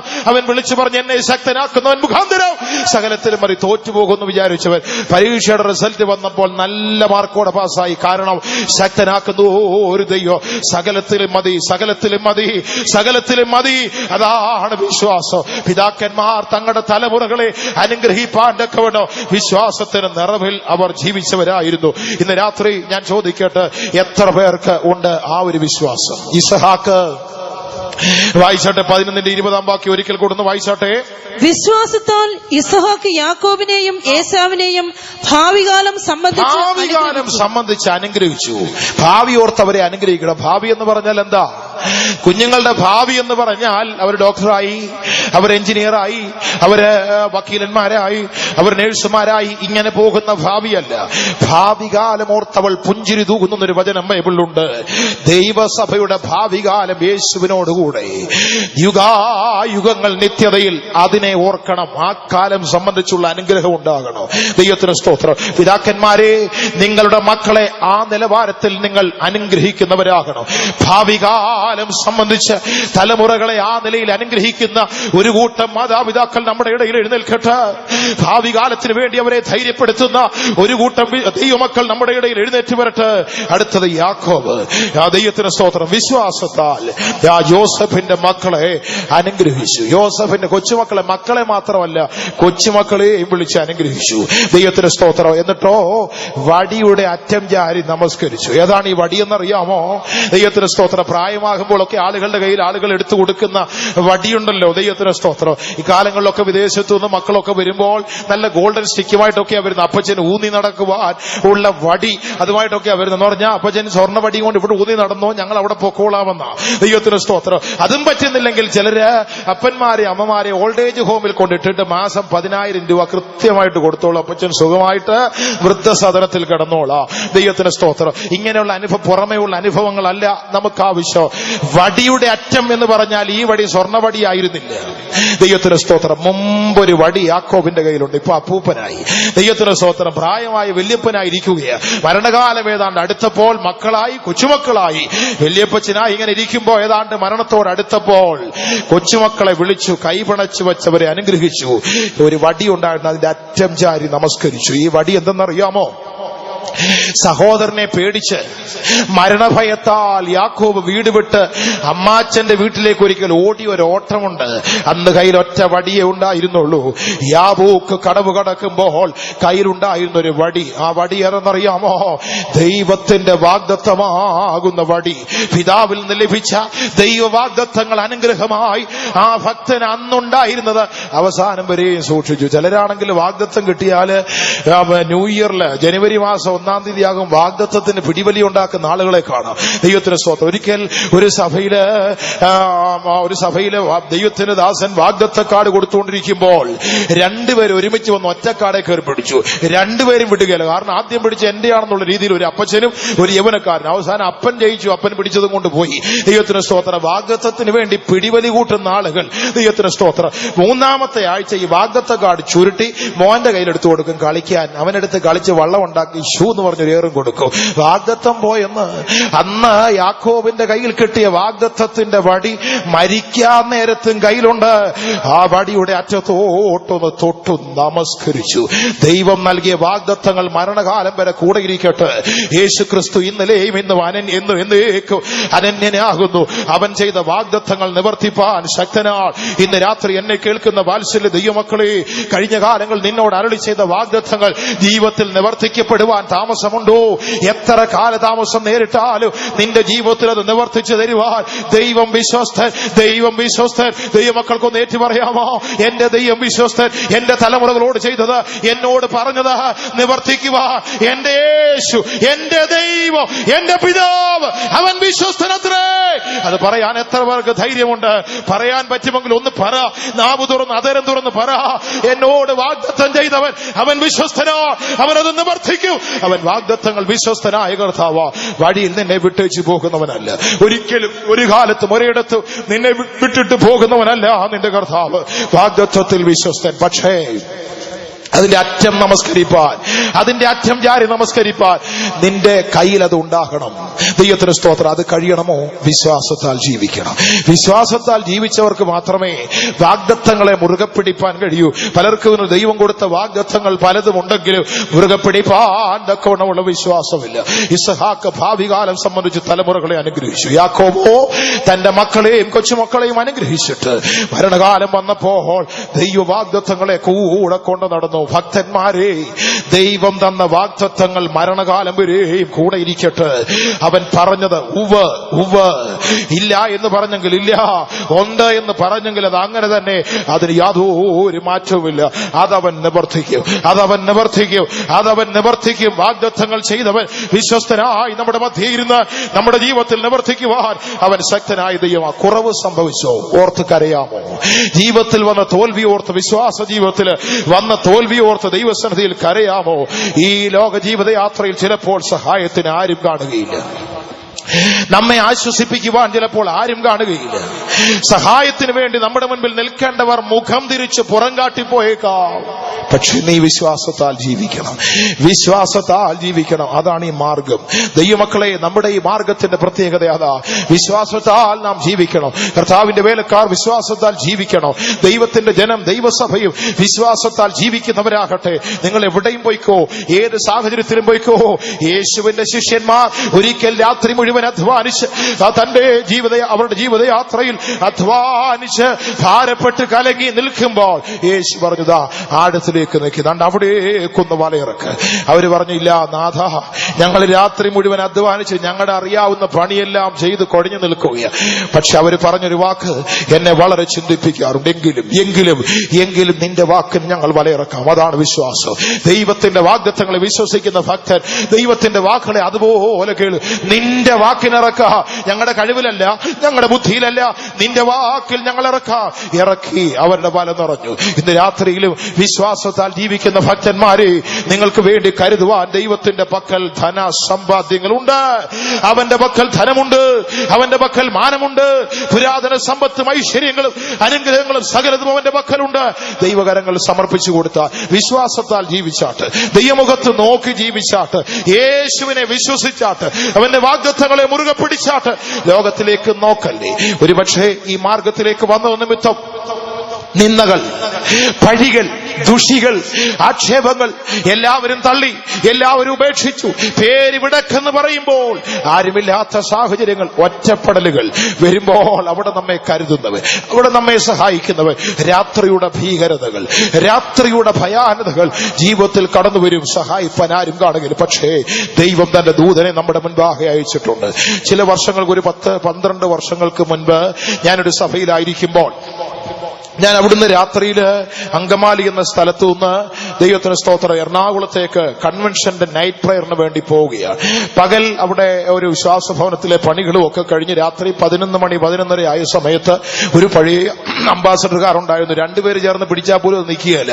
ആ പരുവത്തിലുള്ളൊരു വാഹനമായിട്ട് ഞാനിങ്ങനെ മുമ്പോട്ട് പോയി എടപ്പള്ളി, നാഷണൽ ഹൈവേ എടപ്പള്ളിയിൽ വന്നപ്പോൾ ഠോ എന്ന് പറഞ്ഞ് ഒരു ടയർ പൊട്ടിത്തെറിച്ചു. ദൈവത്തിന് സ്തോത്രം. റോഡ് സൈഡിലോട്ട് വണ്ടി ഒതുക്കി മാറ്റി നിർത്തി. കൂരിട്ട് ഇന്നത്തെ പോലെയുള്ള വെളിച്ച സംവിധാനങ്ങളൊന്നും അന്ന് ആ ഭാഗങ്ങളിലൊന്നും ഉണ്ടായിരുന്നില്ല. ദൈവത്തിന് സ്തോത്രം. കൂരിട്ട് പേടിച്ചു പോയി ഒറ്റയ്ക്ക് ഇറങ്ങി അവിടെ നിന്നു. എന്ത് ചെയ്യണമെന്ന് നോക്കി പുറകിലിറങ്ങി ജാക്കി എടുക്കാൻ നോക്കിയപ്പോൾ ജാക്കിയും വണ്ടിയുടെ ബോഡിയുമായിട്ട് തുരുമ്പ് പിടിച്ച് ഒന്നായിരിക്കുകയാണ്. ദൈവത്തിന് സ്തോത്രം. ജാക്കി എടുത്തിട്ട് തന്നെ വർഷങ്ങളായി തൊടാൻ പറ്റുന്നില്ല. ഞാൻ ആകപ്പാടെ ഭാരപ്പെട്ട് നിൽക്കുമ്പോൾ ഇരുളിന്റെ മറവിൽ നിന്ന് ഒരു യൗവനക്കാരൻ ചാടി എന്റെ മുമ്പിലേക്ക്. ആദ്യം ഞാൻ പേടിച്ചു പോയി, കൊല്ലാനാണോ എന്ന് വിചാരിച്ചു. ചാടി വീണിട്ട് എന്നോട് ചോദിച്ചു, എന്ത് പറ്റി അച്ചോ എന്ന് ചോദിച്ചു. ദൈവത്തിന് സ്തോത്രം. ഞാൻ പറഞ്ഞു, വണ്ടിയുടെ ടയർ ഒന്ന് സംഭവിച്ചു, ജാക്കി എടുക്കാൻ പറഞ്ഞു. ഞാൻ പറഞ്ഞു, ജാക്കി ഒരു പരുവത്തി ഇരിക്കുക, എടുക്കാൻ പറ്റുകയില്ല. അവൻ പെട്ടെന്ന് ആ സർവീസ് റോഡിലേക്ക് ചാടി ഒരു ട്രെയിലറിന്റെ അപ്പുറത്തേക്ക് പോയി വലിയൊരു ജാക്കിയും ലിവറുമായി വന്ന് വാഹനം ജാക്കി വെച്ച് ഉയർത്തി ഡിക്കിയിൽ നിന്ന് എന്റെ സ്റ്റെപ്പിന് ടയർ എടുത്ത് മാറ്റി തന്ന്. ദൈവത്തിന് സ്തോത്രം. ഞാൻ ടയർ എടുത്ത് സ്റ്റെപ്പ് പഴയ പൊട്ടിയ ടയർ എടുത്ത് ഡിക്കിയിലിട്ട് ഡോർ അടച്ചിട്ട് വരുമ്പോൾ അവിടെ ആരെയും കാണുന്നില്ല. ഞാൻ അവിടെ എല്ലാം നടന്ന് വിളിച്ചു. ട്രെയിലറിന്റെ അപ്പുറത്തേക്ക് ആ ഭാഗങ്ങളിലെല്ലാം പോയി നോക്കി. എവിടെ പോയി, ആര് പോയി, ഒരനക്കവുമില്ല. ശബ്ദം ഉയർത്തി ചേട്ടാ എന്നൊക്കെ വിളിച്ചു നോക്കി. ആരെയും കാണുന്നില്ല. ആരാണെന്ന് എനിക്ക് ഇന്നും അറിഞ്ഞുകൂടാ. ഞാൻ വിചാരിക്കുന്ന ഒരു ദൈവദൂതനായിരിക്കാം. ഒരു ചെറുപ്പക്കാരനാണ് എന്റെ മുമ്പിൽ വന്നത്. ഒരു ദൈവദൂതനായിരിക്കാം, അല്ലായിരിക്കാം. രാത്രിയുടെ മറവിൽ ഏകാന്തതയിൽ ഒറ്റപ്പെടുമ്പോൾ, താഴ്ചകളിലൂടെ പോകുമ്പോൾ, തകർച്ചകളിലൂടെ പോകുമ്പോൾ ആര് സഹായിക്കുമെന്ന് വിചാരിക്കുമ്പോൾ നമ്മെ സഹായിക്കുന്ന ഒരു ദൈവമുണ്ട്. അവന്റെ വാഗ്ദത്തങ്ങൾ ഉവ്വ എന്നായിരിക്കുന്നു. അതിനെ നാം മുറുകെ പിടിച്ച് മുൻപോട്ട് പോയാൽ അവൻ നമ്മെ തള്ളിക്കളയുകയില്ല. ചിലപ്പോൾ ആരും ഉണ്ടായിരിക്കുകയില്ല, സഹായിപ്പാൻ ആരും കാണുകയില്ല, കരുതുവാൻ ആരും ഉണ്ടായിരിക്കുകയില്ല. പക്ഷേ യേശു നമ്മെ കരുതുന്നവൻ, കൈവിടാത്തവൻ, ഉപേക്ഷിക്കാത്തവൻ. ഈ ലോക ജീവിതയാത്രയിൽ, ഈ മരുഭൂമി ജീവിതയാത്രയിൽ ഇടുക്കവും ഞെരുക്കവും പഴികളും ആക്ഷേപങ്ങളും എല്ലാം പ്രതികൂലത്തിന്റെ കൊടുങ്കാറ്റുകൾ, ഈശാനമൂലൻ കാറ്റുകളായി നമ്മുടെ പടകിനെ വലിച്ചു മുക്കുവാൻ ശ്രമിക്കുമ്പോൾ ഒരു യാഥാർത്ഥ്യം അറിഞ്ഞുകൊള്ളൂ, യേശു നിന്റെ കൂടെയുണ്ട്. യേശു നിന്റെ കൂടെയുണ്ട്. വാത്സല്യ സഹോദര, പ്രിയ സഹോദരി, പ്രിയ യൗവനക്കാരെ, ആരുമില്ല എന്ന് വരുന്ന സന്ദർഭത്തിൽ യേശു കൂടെയുണ്ട്. യേശു കർത്താവ് നിന്നോട് കൂടെയുണ്ട്. അവൻ നിന്നെ കൈവിടുകയില്ല, അവൻ നിന്നെ ഉപേക്ഷിക്കുകയില്ല, അവൻ നിന്നെ അനാഥനായി വിടുകയില്ല, അവൻ നിന്നെ തള്ളിക്കളയുകയില്ല. നിന്റെ ഭാരം അറിയുന്നവൻ, വേദനകൾ അറിയുന്നവൻ, സങ്കടങ്ങൾ അറിയുന്നവൻ, നിന്റെ ദുഃഖം അറിയുന്നവൻ, നിന്റെ ദുരിതങ്ങൾ അറിയുന്നവൻ ഈ രാത്രിയിൽ നിന്റെ അടുക്കലുണ്ട്. ഹൃദയം തുറന്നവനെ ഒന്ന് കാണാമോ? ആത്മനേത്രങ്ങൾ തുറന്നവനെ ഒന്ന് കാണാമോ? അവന്റെ കരം നിനക്കായി നീട്ടിയിരിക്കും. ഈ വഴിയിൽ നീ വേദനപ്പെടുന്നവനാണോ? ഈ വഴി യാത്രയിൽ നീ വേദനപ്പെടുന്നവളാണോ? യേശു നിന്നോട് കൂടെയുണ്ട്. യേശു നിന്നോട് കൂടെയുണ്ട്. വിശുദ്ധന്മാരെ, ഭക്തന്മാരെ, നിന്റെ വേദനയിൽ കൈവിടാത്ത കർത്താവ് നിന്നോട് കൂടെയുണ്ട്. പാട്ടുകാരൻ ഇങ്ങനെ പാടി, ഈ വഴി വളരെ ഇടുക്കം ഞെരുക്കം, ആരിതു കടം നേടുമോ? ഈ വഴി വളരെ ഇടുക്കം ഞെരുക്കം, ആരിതു കടം നേടുമോ? കൂട്ടുകാർ ചുരുക്കം, സഹായികൾ ചുരുക്കം, ആയിരല്ലോ മോക്ഷവഴി.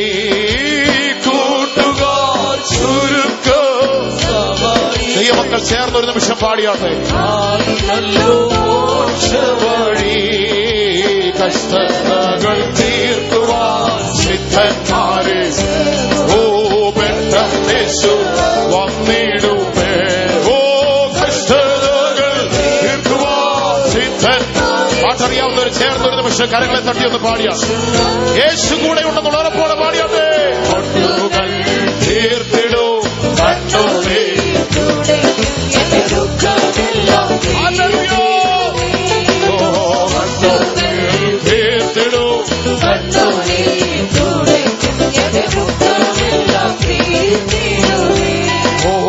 ആരുള്ളൂ ചാരുവാൻ മണവാളൊഴികെ,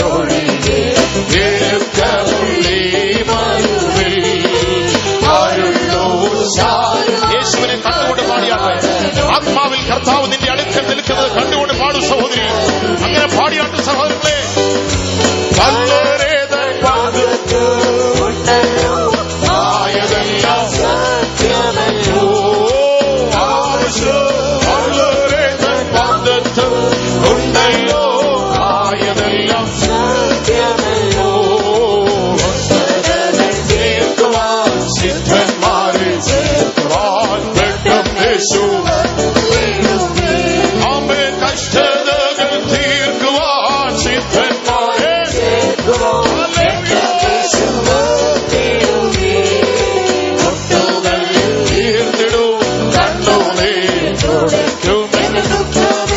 ദുഃഖകാലം തീർന്നു പോകുന്നുള്ള ധൈര്യത്തോടെ പാടിയാട്ടെ. തീർത്തിടും കണ്ണുനീ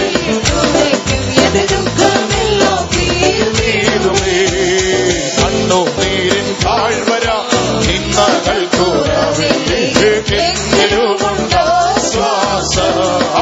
കണ്ണുനീരിൻ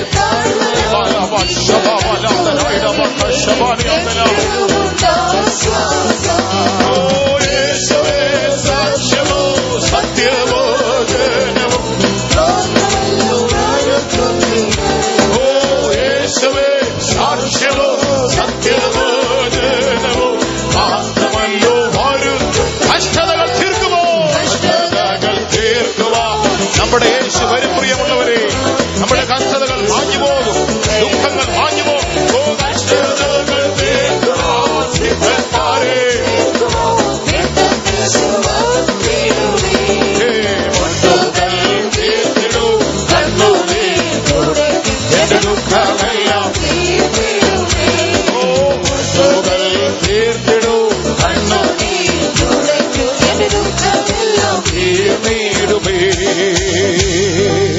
കഷ്ടതകൾ തീർക്കുവാൻ, സിദ്ധന്മാരെ ചേർക്കുവാൻ പെട്ടെന്ന് യേശു വന്നിടും. മുട്ടുകൾ തീർന്നിടും, കണ്ണുനീരവൻ തുടയ്ക്കും, എന്റെ ദുഃഖമെല്ലാം തീരും. എത്ര പേർക്ക് ധൈര്യമായി പറയാം, ഈ വഴി വളരെ ഇടുക്കമെന്ന് തോന്നുന്നുണ്ടോ, ഞെരുക്കമെന്ന് തോന്നുന്നുണ്ടോ? ഇത് തന്നെയാണ് മോക്ഷവഴി, ഇത് തന്നെയാണ് ദൈവരാജ്യത്തിലേക്കുള്ള മാർഗം. നിങ്ങൾ നിരാശരാകല്ലേ, കഷ്ടതയിൽ നിങ്ങൾ താണുപോകല്ലേ, വേദനയിൽ നിങ്ങൾ തളർന്നു പോകല്ലേ. നിങ്ങളെ ദൈവം കൊണ്ടുവന്നത് ആ വഴിയിലാകുന്നു. യേശു പറഞ്ഞു, ഞാനാകുന്നു വഴി. ആ വഴിയിൽ യേശുവിന്റെ രക്തത്താൽ വീണ്ടെടുക്കപ്പെട്ട് പരിശുദ്ധാത്മാവിനാൽ മുദ്രയിടപ്പെട്ട് സൂക്ഷിക്കപ്പെടുന്ന ദൈവത്തിന്റെ ജനമേ, നാം വന്നത് ഈ മോക്ഷ വഴിയിലത്രേ. ഇവിടെ നിന്ദകളുണ്ട്, ഉപദ്രവങ്ങളുണ്ട്, പീഡനങ്ങളുണ്ട്, അപമാനങ്ങളുണ്ട്. പക്ഷേ യേശു അവിടെ നിന്നോടുകൂടെയുണ്ട്. ആരും നിനക്ക് സഹായത്തിന് വേണ്ട.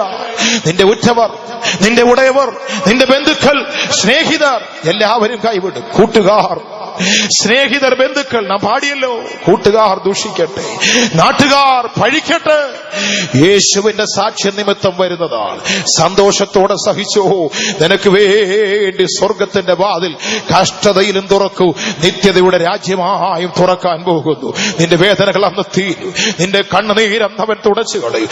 അവന്റെ കരത്താൽ, യേശു തന്നെ തേജസ്സുള്ള കരം നീട്ടി നിന്റെ മുഖത്തേക്ക് കൊണ്ടുവന്ന് നിന്റെ കണ്ണുകളിൽ വെച്ച് ആ കണ്ണുനീർ തുടയ്ക്കുന്നത് നീ ഒന്ന് ചിന്തിച്ചാൽ നിന്റെ ഹൃദയം പൊട്ടിയാർക്കും, നിന്റെ മനസ്സ് സന്തോഷിക്കും. ഈ രാത്രിയിൽ അത് നമ്മുടെ മധ്യേ സംഭവിക്കട്ടെ. വിശ്വാസത്താൽ, വിശ്വാസത്താൽ, വിശ്വാസത്താൽ യേശു നമ്മുടെ ഹൃദയങ്ങളിൽ ഉണ്ടാകട്ടെ. ഈ രാത്രി വേളയിൽ കാരുണ്യവാനായ ദൈവം മനസ്സലിവോടെ നമ്മുടെ മധ്യേ നിലകൊള്ളുക. വിശ്വാസത്തിന്റെ കുറവ് സംഭവിച്ചോ? കരയാമോ?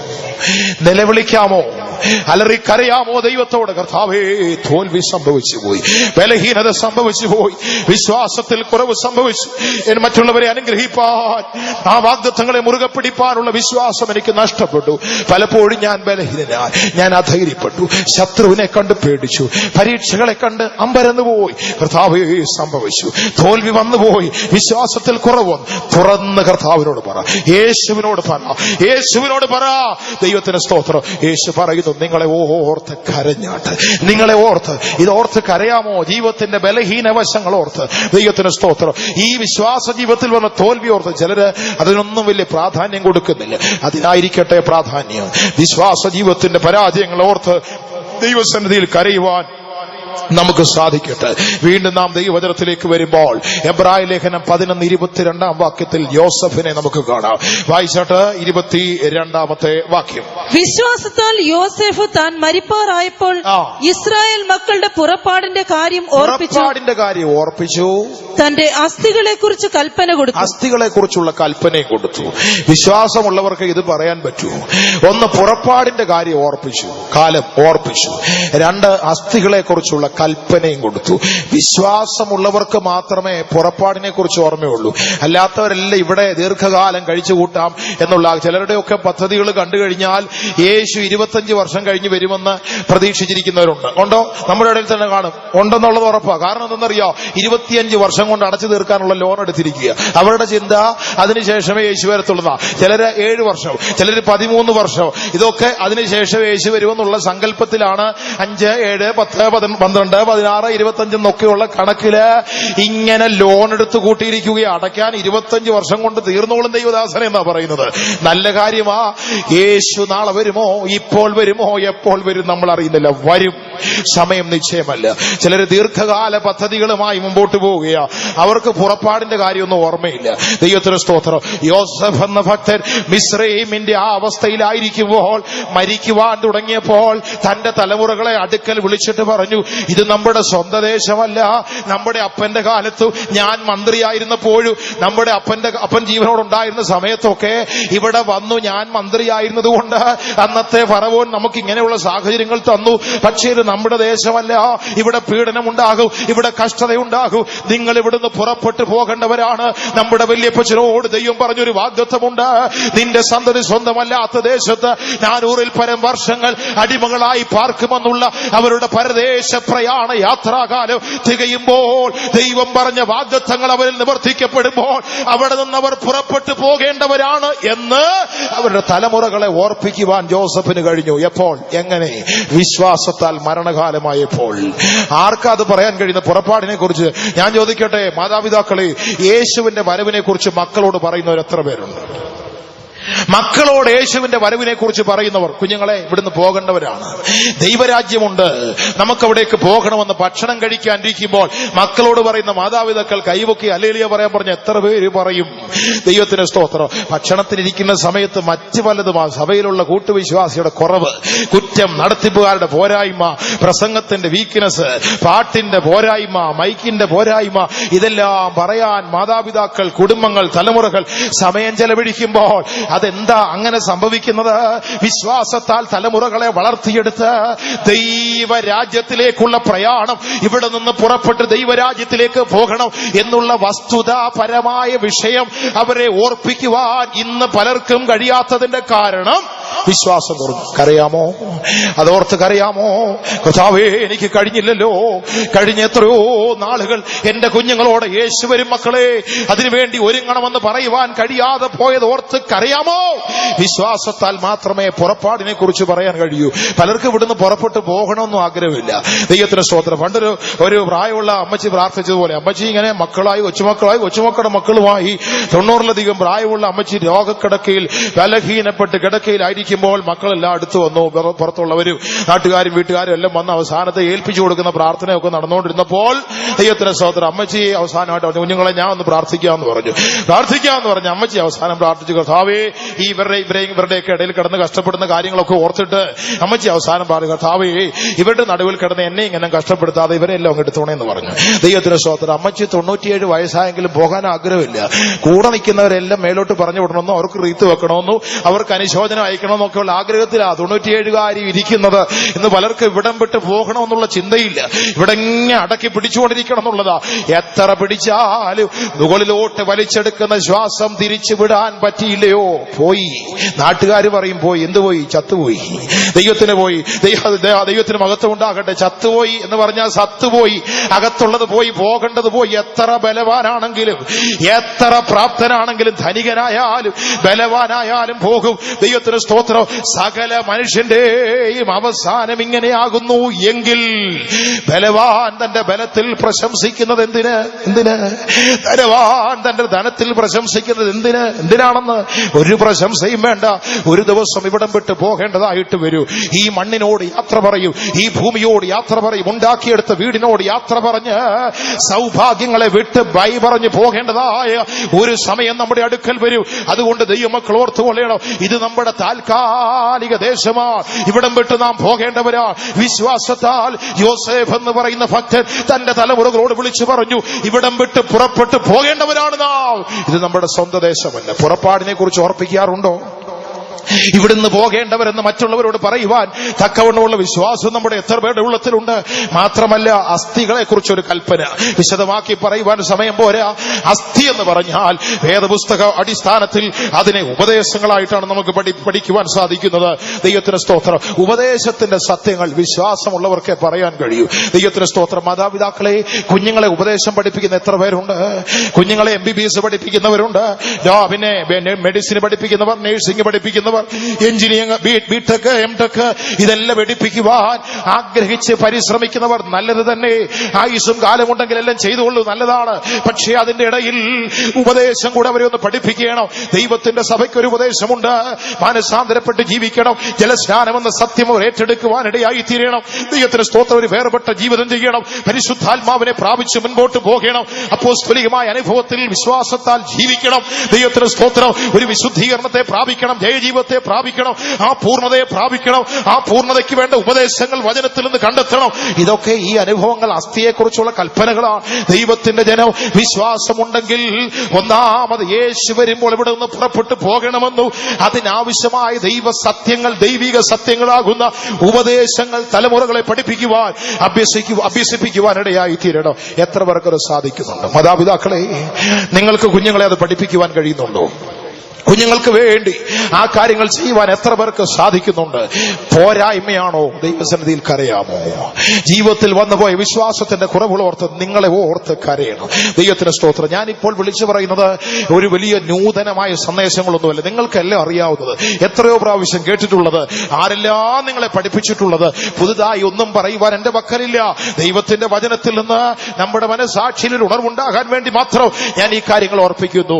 അതോർത്തൊന്ന് കരയാമോ? ദൈവം പ്രസാദിക്കട്ടെ. എന്നിലും നിങ്ങളിലും ദൈവം പ്രസാദിക്കുവാൻ വിശ്വാസത്തിന്റെ തോൽവികൾ ഓർത്ത് കരയുവാൻ നമുക്കിടയാകണം. വീണ്ടും എബ്രായ ലേഖനം 11:24 വാക്യം വായിക്കുമ്പോൾ മോശ എന്ന ഭക്തനെ കുറിച്ച് പറയുന്നു, വിശ്വാസത്താൽ മോശ താൻ വളർന്നപ്പോൾ പാപത്തിന്റെ താൽക്കാലിക ഭോഗങ്ങളെ വിട്ടു ദൈവജനത്തോടുള്ള കഷ്ടം അനുഭവിക്കുന്നു തെരഞ്ഞെടുത്തു. പാപത്തെ വിട്ടു, കഷ്ടത്തെ തെരഞ്ഞെടുത്തു. ദൈവത്തിന് സ്തോത്രം. താൽക്കാലിക ഭോഗങ്ങളെ വിട്ടിട്ട് ദൈവജനത്തോടുകൂടെ ചേരുവാൻ ഒരു തെരഞ്ഞെടുപ്പ് ആ ഭക്തന്റെ ജീവിതത്തിലുണ്ടായി. ഇന്ന് രാത്രി എന്നെ കേൾക്കുന്ന പ്രിയപ്പെട്ടവരെ, പാപത്തിന്റെ പിന്നാലെ ഓടിപ്പോകുന്നതിന്റെ കാരണം അതിന് നാം സാഹചര്യങ്ങളെ പഴിചാരേണ്ട. വിശ്വാസത്തിന്റെ കുറവാകുന്നു മനുഷ്യൻ പാപത്തിലേക്ക് തള്ളപ്പെടുന്നത് എന്ന് നമുക്ക് മനസ്സിലാക്കുവാൻ കഴിയും. പാപത്തെ വിട്ട് ദൈവസന്നിധിയിലേക്ക് അടുക്കുവാൻ, ദൈവമാർഗത്തിലേക്ക് അടുത്തു വരുവാൻ ഇന്ന് രാത്രി എത്ര പേർക്ക് സാധിക്കുന്നുണ്ട്? ആ അവസ്ഥകൾ ഓർത്ത് ദൈവവഴികളിലേക്ക് വരാമോ? വിശ്വാസ മാർഗം വിട്ട് ലോകത്തിലേക്ക് ഇറങ്ങി പാപത്തിന്റെ വഴികൾ ചുറ്റി സഞ്ചരിച്ചു എങ്കിൽ ഇന്ന് രാത്രി അത് ഓർത്തൊന്ന് കരയാമോ? അവരവരുടെ ജീവിത നിലവാരം ഓർത്ത് ദൈവസന്നിധിയിൽ ഒന്ന് കരയാമോ? ഒന്ന് നിലവിളിക്കാമോ? എന്താണ് നാം ഇപ്പോഴത്തെ നമ്മുടെ അവസ്ഥ? അപ്പോസ്തലൻ പറയുന്നു, നാം ഇപ്പോൾ ദൈവമക്കൾ. എങ്ങനെയാണ് ദൈവമക്കളായത്? ഒന്ന്, വിശ്വാസത്താൽ. ഈ വിശ്വാസം നമ്മുടെ ജീവിതത്തിൽ നിലനിൽക്കുവാൻ, അത് നിലനിൽക്കുന്നുണ്ടോ എന്ന് പരിശോധിക്കുവാൻ, പഠിക്കുവാൻ. ഒന്ന്, ദൈവത്തിന്റെ സഭ വിശ്വാസത്തിൽ വളരണം. ദൈവസഭയുടെ വളർച്ച എന്ന് പറയുന്നത് വിശ്വാസത്തിലായിരിക്കണം. രണ്ട്, ദൈവമക്കളുടെ ആരാധന, വിശ്വാസത്തിന്റെ ആരാധന എന്ന് പറയുന്ന അനുഭവം നമ്മുടെ ജീവിതത്തിൽ ഉണ്ടാകണം. മൂന്നാമത്, തലമുറകളെ അനുഗ്രഹിപ്പാൻ, ഭാവികാലം സംബന്ധിച്ച് തലമുറകളെ അനുഗ്രഹിപ്പാൻ, നിത്യതയെക്കുറിച്ചുള്ള ബോധ്യം വരുത്തുവാൻ, തലമുറകളെ അനുഗ്രഹിപ്പാൻ തക്കവണ്ണമുള്ള ഒരു വിശ്വാസം ദൈവമക്കളുടെ ജീവിതത്തിൽ ഉണ്ടായിരിക്കണം. മാത്രമല്ല, വാഗ്ദത്തങ്ങളെ മുറുകെ പിടിക്കണം. കഷ്ടം വന്നാൽ, നഷ്ടം വന്നാൽ, തോൽവി വന്നാൽ, ബലഹീനം വന്നാൽ, വിശ്വാസത്താൽ വാഗ്ദത്തങ്ങളെ മുറുകെ പിടിച്ച് കർത്താവിനെ നോക്കി യാത്ര ചെയ്യുന്ന അനുഭവം നമുക്കുണ്ടാകണം. നാലാമതായോ, വിശ്വാസത്താൽ ഈ ലോകത്തിൽ നിന്ന് പുറപ്പെട്ടു പോകണമെന്നുള്ള സത്യത്തെ ഹൃദയത്തിൽ ഓർത്ത് മറ്റുള്ളവരോട് പ്രസ്താവിച്ചു കൊള്ളണം. ഇവിടെ നിന്ന് കടന്നു പോകാറായി, ഇവിടെ വിട്ട് നാം പറന്നു പോകേണ്ടവരാണ് എന്നുള്ള അനുഭവത്തിൽ നാം ജീവിച്ചു കൊള്ളണം. അഞ്ചാമതായി ദൈവജനം നമ്മെ ഓർപ്പിക്കുന്നത്, വിശ്വാസത്താൽ പാപത്തെ വിടണം. പാപം നമുക്ക് വേണ്ട. പാപത്തിന്റെ കരാള ഹസ്തത്താൽ പിടിക്കപ്പെട്ട് നരകമെന്ന തീക്കകത്തേക്ക് വീഴുവാൻ വെമ്പൽ കൊണ്ട് ഓടുന്ന സമൂഹത്തെ നിങ്ങൾക്ക് കാണുവാൻ കഴിയുന്നില്ലേ? ഇന്ന് രാത്രി ദൈവത്തിന്റെ ജനമേ, യൗവനക്കാരെ, മാതാപിതാക്കളെ, കർത്തൃ ശുശ്രൂഷകരെ, പ്രത്യേകിച്ച് ഞാൻ പറയുക, നമ്മുടെ തലമുറകളെ ഓർത്ത് ദൈവസന്നിധിയിൽ നിന്ന് കരഞ്ഞുകൊള്ളണം. യേശു പറഞ്ഞ വാക്കിൽ ഒന്ന്, നിങ്ങളുടെ മക്കളെ ഓർത്ത് കരയണമെന്ന, തലമുറകളെ ഓർത്ത് അലമുറയിട്ട് കരഞ്ഞുകൊള്ളണം. ആ ഒരു കാലത്തിൽ വന്ന് നിൽക്കുകയാ. പാപം നമ്മുടെ വാതിൽക്കൽ, പാപം നമ്മുടെ മുമ്പിൽ കിടക്കുകയാണ്. എല്ലാ നിലവാരത്തിലും സൗകര്യങ്ങൾ കുന്നുകൂടി നമ്മുടെ മുൻപിലേക്ക് വന്നു. പാപത്തെ തേടി ഇന്ന് എവിടെയും പോകേണ്ട. ലോകത്തിന്റെ അവസ്ഥ നിങ്ങൾക്കറിയാമോ? എത്ര ഭീകര, പൈശാചിക, പ്രാകൃതമായ അവസ്ഥ. ഒന്ന്, 4 പേർ കൂടി നിൽക്കുന്നിടത്ത് നിന്ന് പറയുവാൻ പോലും ലജ്ജ തോന്നുന്ന തരത്തിലുള്ള ഭീകരമായ, ഭീഭത്സമായ കൃത്യങ്ങൾ ചെയ്യുവാൻ മനുഷ്യർ മുൻപോട്ട് പോകുന്നു. നമുക്കറിയാം, ഒരു 7 വയസ്സുകാരി പെൺകുട്ടി കൊല്ലത്ത് മൃഗീയമായി കൊല്ലപ്പെട്ടു. ഓർത്തു നോക്കിയേ, ലോകത്തിന്റെ പാപം എത്ര വലുതാണ്. ദൈവത്തിന് സ്തോത്രം. എത്ര മൃഗീയമായ അവസ്ഥ. ഒരു 3-4 ദിവസത്തിന് മുമ്പ്, എനിക്ക് തോന്നുന്നു കഴിഞ്ഞ ബുധനാഴ്ച, ചൊവ്വാഴ്ചയാണോ അതോ വെള്ളിയാഴ്ച, കൃത്യമായി ഞാൻ ഓർക്കുന്നില്ല, ഒരു ദിവസത്തെ പത്രത്തിൽ ഞാൻ വായിച്ച വാർത്ത വായിച്ച് മനസ്സ് മരവിച്ചു പോകുന്നത് പോലെ, ആലുവായിൽ മാർക്കറ്റിന്റെ മുൻപിലുള്ള ഓടയിൽ ഒരു ശവശരീരം അഴുകി പഴുത്ത് വെള്ളരിക്ക പോലെ വീർത്ത് കെട്ടിക്കിടക്കുന്നു. പടം കൊടുത്തിരിക്കുന്ന മീനും മറ്റു ജന്തുക്കളും കൊത്തിയെടുത്ത ശരീരഭാഗങ്ങൾ പൊട്ടിയഴുകി ദ്രവിച്ചു കിടക്കുന്നു. പത്രത്തിന്റെ താളുകൾ പരതുമ്പോൾ അടുത്തത് കോട്ടയത്തിനടുത്ത് എവിടെയോ ആ അരയ്ക്ക് മുകളിലോട്ട് മുറിച്ചു മാറ്റിയ ശവശരീരം ചാക്കിൽ കെട്ടിയത്. ഭർത്താവിനെ വെട്ടിക്കൊന്ന് ആ മൃഗീയമായി കൊലപ്പെടുത്തിയ ഭാര്യ ഭർത്താവിന്റെ ശവശരീരം ചാക്കിൽ കെട്ടി കാട്ടിൽ ഒളിക്കുന്നു. ദൈവത്തിന് സ്തോത്രം. എത്ര പൈശാചിക. 2 വയസ്സുള്ള കുഞ്ഞിനെ മാതാവ് കഴുത്ത് ഞെക്കി കൊന്ന് കെട്ടിടത്തിന് മുകളിൽ താഴേക്ക് എറിയുന്നു. 9 വയസ്സുകാരി പെൺകുട്ടിയെ സ്വന്തം മാതാവ് 3 നില കെട്ടിടത്തിൽ നിന്ന് തള്ളി താഴേക്കിടുന്നു. വീണ്ടും ഓടി താഴെ ഇറങ്ങി വന്നു. അവൾ മരിച്ചില്ല എന്ന് കണ്ട് വീണ്ടും അവളെ എടുത്തുകൊണ്ടുപോയി ആ മൂന്നാമത്തെ നിലയുടെ മുകളിൽ വീണ്ടും തള്ളി താഴെയിട്ട് കൊന്നുകളഞ്ഞു. എത്ര ഭീകരം! മനുഷ്യന്റെ മനസാക്ഷി എന്ത് സംഭവിച്ചു? എന്താണെന്ന് ലോകത്തിൽ നടക്കുന്നത്? ഭീകരമായ സംഭവങ്ങൾ. എന്തേ ഇതിന്റെ കാരണം? പാപം കുമിഞ്ഞുകൂടുന്നു, പിശാച് പെരുകുന്നു, അവന്റെ പ്രവൃത്തി വർദ്ധിക്കുന്നു. പാപത്തിന്റെ താൽക്കാലിക ഭോഗങ്ങളെ വിട്ടുകൊള്ളുവീ. ദൈവത്തിന്റെ സ്തോത്രം. ഇന്റർനെറ്റിനോട് വിട പറഞ്ഞുകൊള്ളുവീ. മൊബൈൽ ഫോണിൽ, സ്മാർട്ട് ഫോണിൽ നിങ്ങൾക്ക് അറിയാമല്ലോ, നിങ്ങളുടെ കയ്യിലിരിക്കുന്ന സ്മാർട്ട് ഫോണിൽ എല്ലാം ഉണ്ട്. ബൈബിളും ഉണ്ട്, ഒപ്പം യൂട്യൂബിലെ മ്ലേച്ഛതകളും ഉണ്ട്. ബൈബിളിന് ചില പറഞ്ഞ ബൈബിൾ വായിക്കാനാണ് മൊബൈൽ ഉപയോഗിക്കുന്നത്, അതിനകത്ത് തന്നെ ഉണ്ട് വാട്സാപ്പിലെ മ്ലേച്ഛതകൾ. ദൈവത്തിന്റെ സ്തോത്രം. കയ്യിൽ തന്നെ ഇരിക്കുകയാണെന്ന്. പാപം വന്ന് വാതുക്കലല്ല, കൈക്കകത്തൂടെ പോക്കറ്റിൽ കയറി കഴിഞ്ഞു. ഇനി എവിടാ കയറേണ്ടത്? ദൈവത്തിന്റെ സ്തോത്രം. കയറാനിടമില്ല. എത്ര ഭീകരത മനുഷ്യനിൽ വളർന്നു പെരുകിയില്ലേ? പാപത്തിന്റെ താൽക്കാലിക ഭോഗങ്ങളോട് വിട പറയുവാൻ കഴിയണമെങ്കിൽ നിന്നിലൊരു വിശ്വാസം ഉണ്ടാകണം. കഴിഞ്ഞ കാല ജീവിതയാത്രയിൽ ആ അവസ്ഥയിൽ തോൽവി വന്നെങ്കിൽ ഒരു നിമിഷം ദൈവസന്നിധിക്കറിയാമോ, കർത്താവേ തോൽവി, കർത്താവേ പരാജയം ജീവിതത്തിൽ സംഭവിച്ചു പോയി, തോൽവി സംഭവിച്ചു പോയി എന്നോർത്ത് ദൈവസന്നിധിക്കറിയാമോ?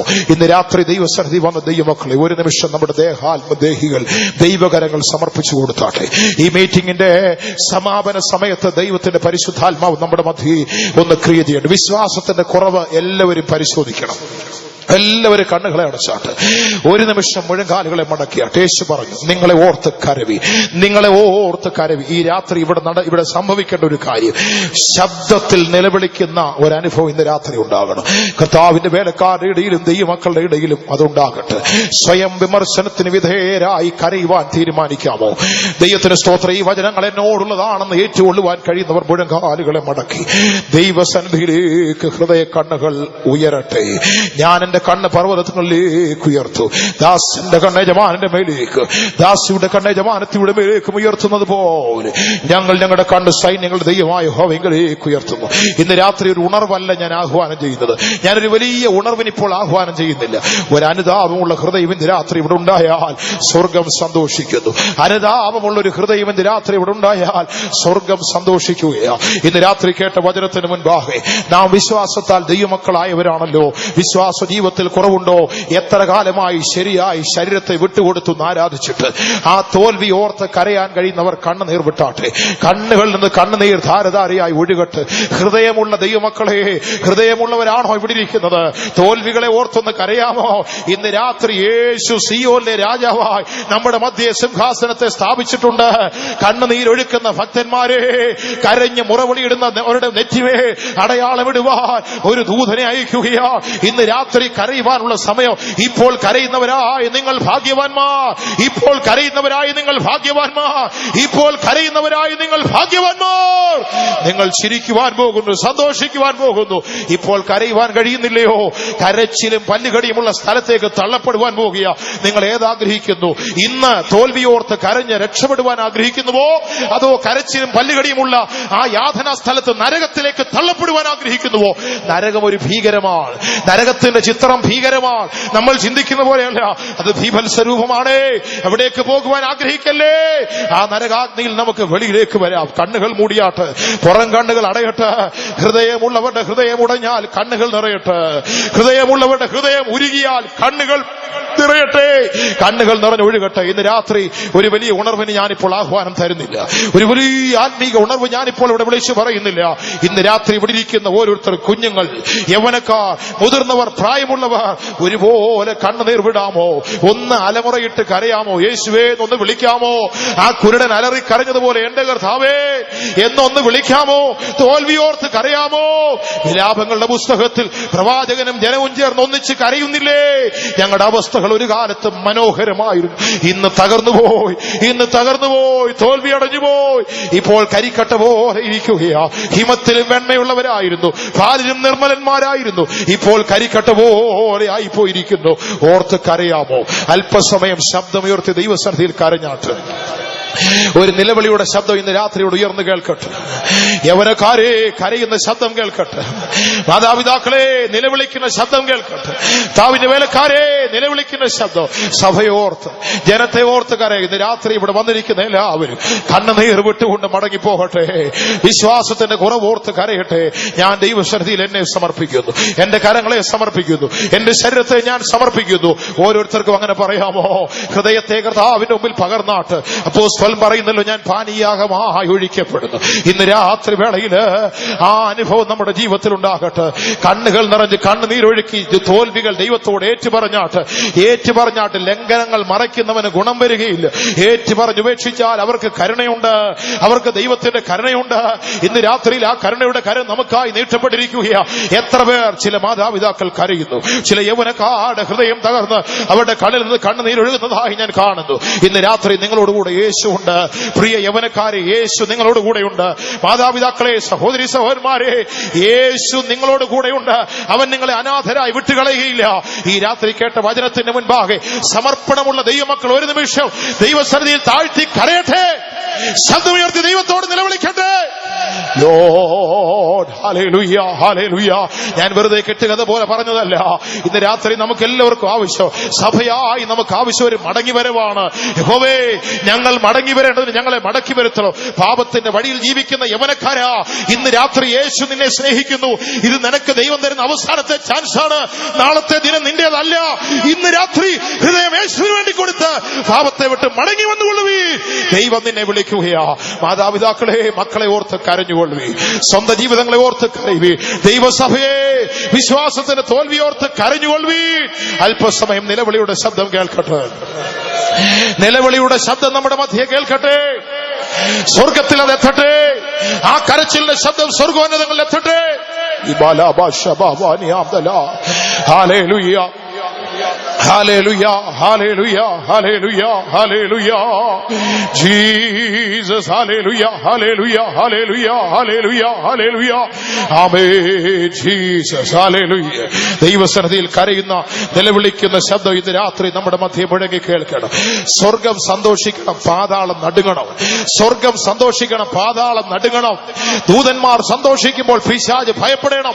ദൈവജനം സന്തോഷിക്കുമ്പോൾ സാത്താൻ ലജ്ജിക്കണം. ഇന്ന് രാത്രി ഇത് സംഭവിക്കണമെന്ന് ആഗ്രഹമുള്ളവർ, ഈ വചനത്തിന്റെ മുൻപാകെ തങ്ങളെ തന്നെ ഏൽപ്പിച്ചു കൊടുത്തവർ, ദൈവസന്നിധിയിൽ അനുതാപമുള്ളവർ, തെറ്റുകളെ കുറിച്ച് ബോധ്യം വന്നവർ, വിശ്വാസ ജീവിതത്തിന്റെ കുറവുകൾ ദൈവസന്നിധിയിൽ സമ്മതിപ്പാൻ കഴിവുള്ളവർ, അവർ ദൈവസന്നിധിയിൽ ദൈവത്തോട് നിലവിളിക്കട്ടെ.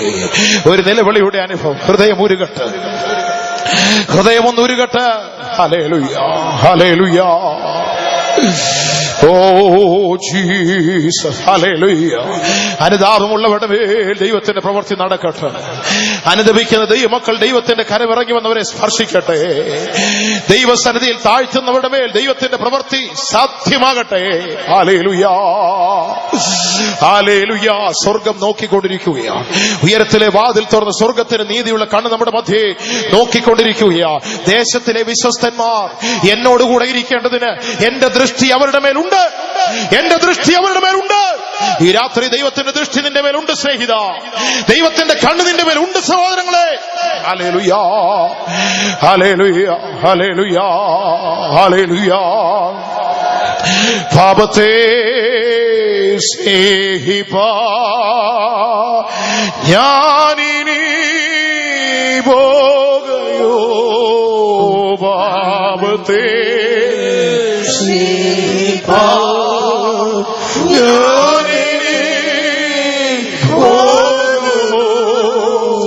ദൈവത്തെ പൈതലാ ജീവിക്കൂ. ദൈവത്തെ പൈതലാ. സമർപ്പണത്തോടെ പാടിയാണ്, സമർപ്പണത്തോടെ ദൈവമക്കൾ ചേർന്ന് പാടിയാണ്. ഓ പാപത്തെ തീരുമാനമുള്ളവർ വലങ്കരങ്ങൾ ഉയർത്തിപ്പിടിച്ച് പാടിയാണ്. തീരുമാനമുള്ള ദൈവജനം, അനുതാപം വന്നവർ, കണ്ണുനീര് വന്നവര് വലങ്കരങ്ങൾ ഉയർത്തി ആ കോർസ് പാടിയാട്ടെ.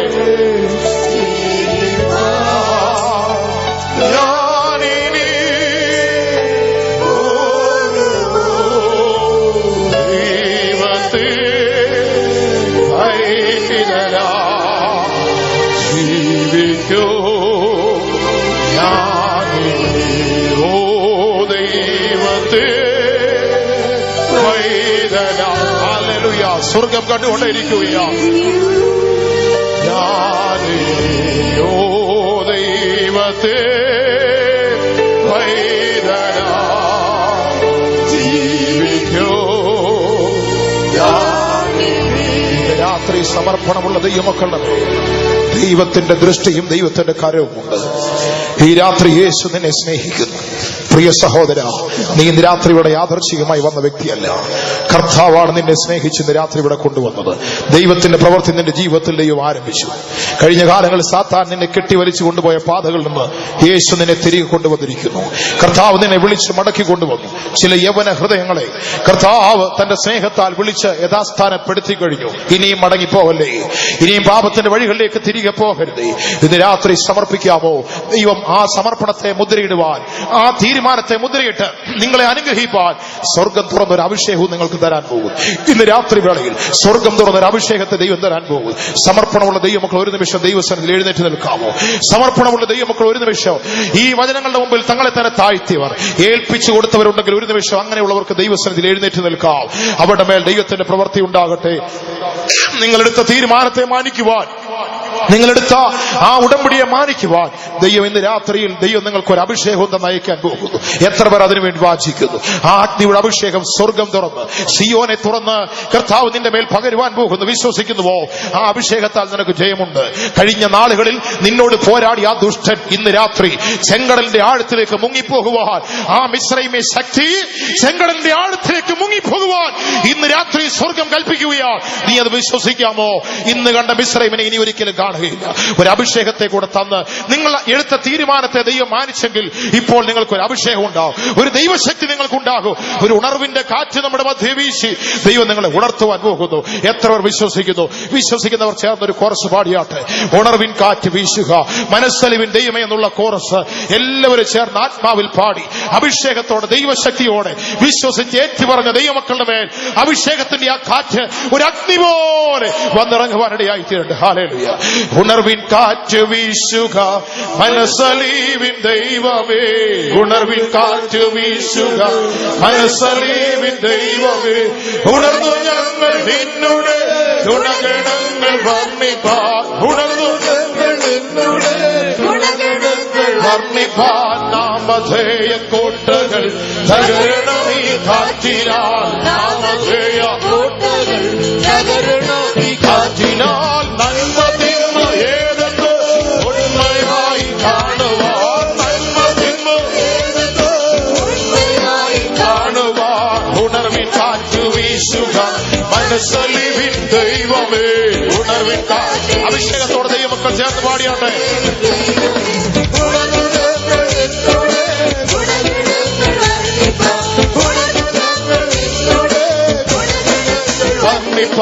ചുഴലിക്കാറ്റിൻ ശക്തിയാൽ ഉയർന്നു പോകും ഇലകൾ. ഓ ചുഴലിക്കാറ്റിൻ അഭിഷേകത്തിൽ ഈ അനുഭവം ഇന്ന് രാത്രി നമ്മുടെ മധ്യേ ഉണ്ടാകട്ടെ. പറന്നുവാനിലേ എല്ലാവരും ദൈവശക്തിയോടെ ദൈവത്തെ സ്തുതിച്ചാട്ടെ.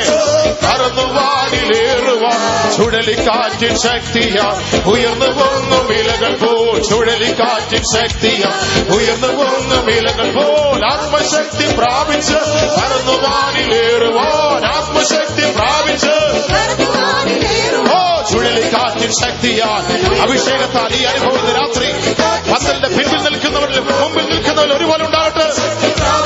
പറന്നുവാനിലേറുവാൻ, ആത്മശക്തി പ്രാപിച്ച് പറന്നുവാനിലേറുവാൻ. ചുഴലിക്കാറ്റിൻ ശക്തിയ ഉയർന്നു പോകും ഇലകൾ പോൽ ചുഴലിക്കാറ്റ്. യവനക്കാരുടെ ഇടയിൽ ഒരു അഭിഷേകം ഉണ്ടാകട്ടെ. ദൈവമക്കളിൽ അഭിഷേകം ഉണ്ടാകട്ടെ. പ്രാപിച്ച് പറന്നുവാനിലേറുവാൻ, ആത്മശക്തി പ്രാപിച്ച് ഏറുവാൻ. ചുഴലിക്കാറ്റിൻ ശക്തിയാ ഉയർന്നു പോകും ഇലകൾ, ചുഴലിക്കാറ്റിൻ ശക്തിയാ ഉയർന്നു പോകും ഇലകൾ. ആത്മശക്തി പ്രാപിച്ച് പറന്നുവാനില് ഓ ആത്മശക്തി പ്രാപിച്ച് അണിലേറുവാൻ, ആത്മശക്തി പ്രാപിച്ച് പറന്നുവാനിലേറുവാൻ, ആത്മശക്തി പ്രാപിച്ച് അണിലേറുവാൻ, ആത്മശക്തി പ്രാപിച്ച് പറന്നുവാൻ. ഓ ആത്മശക്തി പ്രാപിച്ച്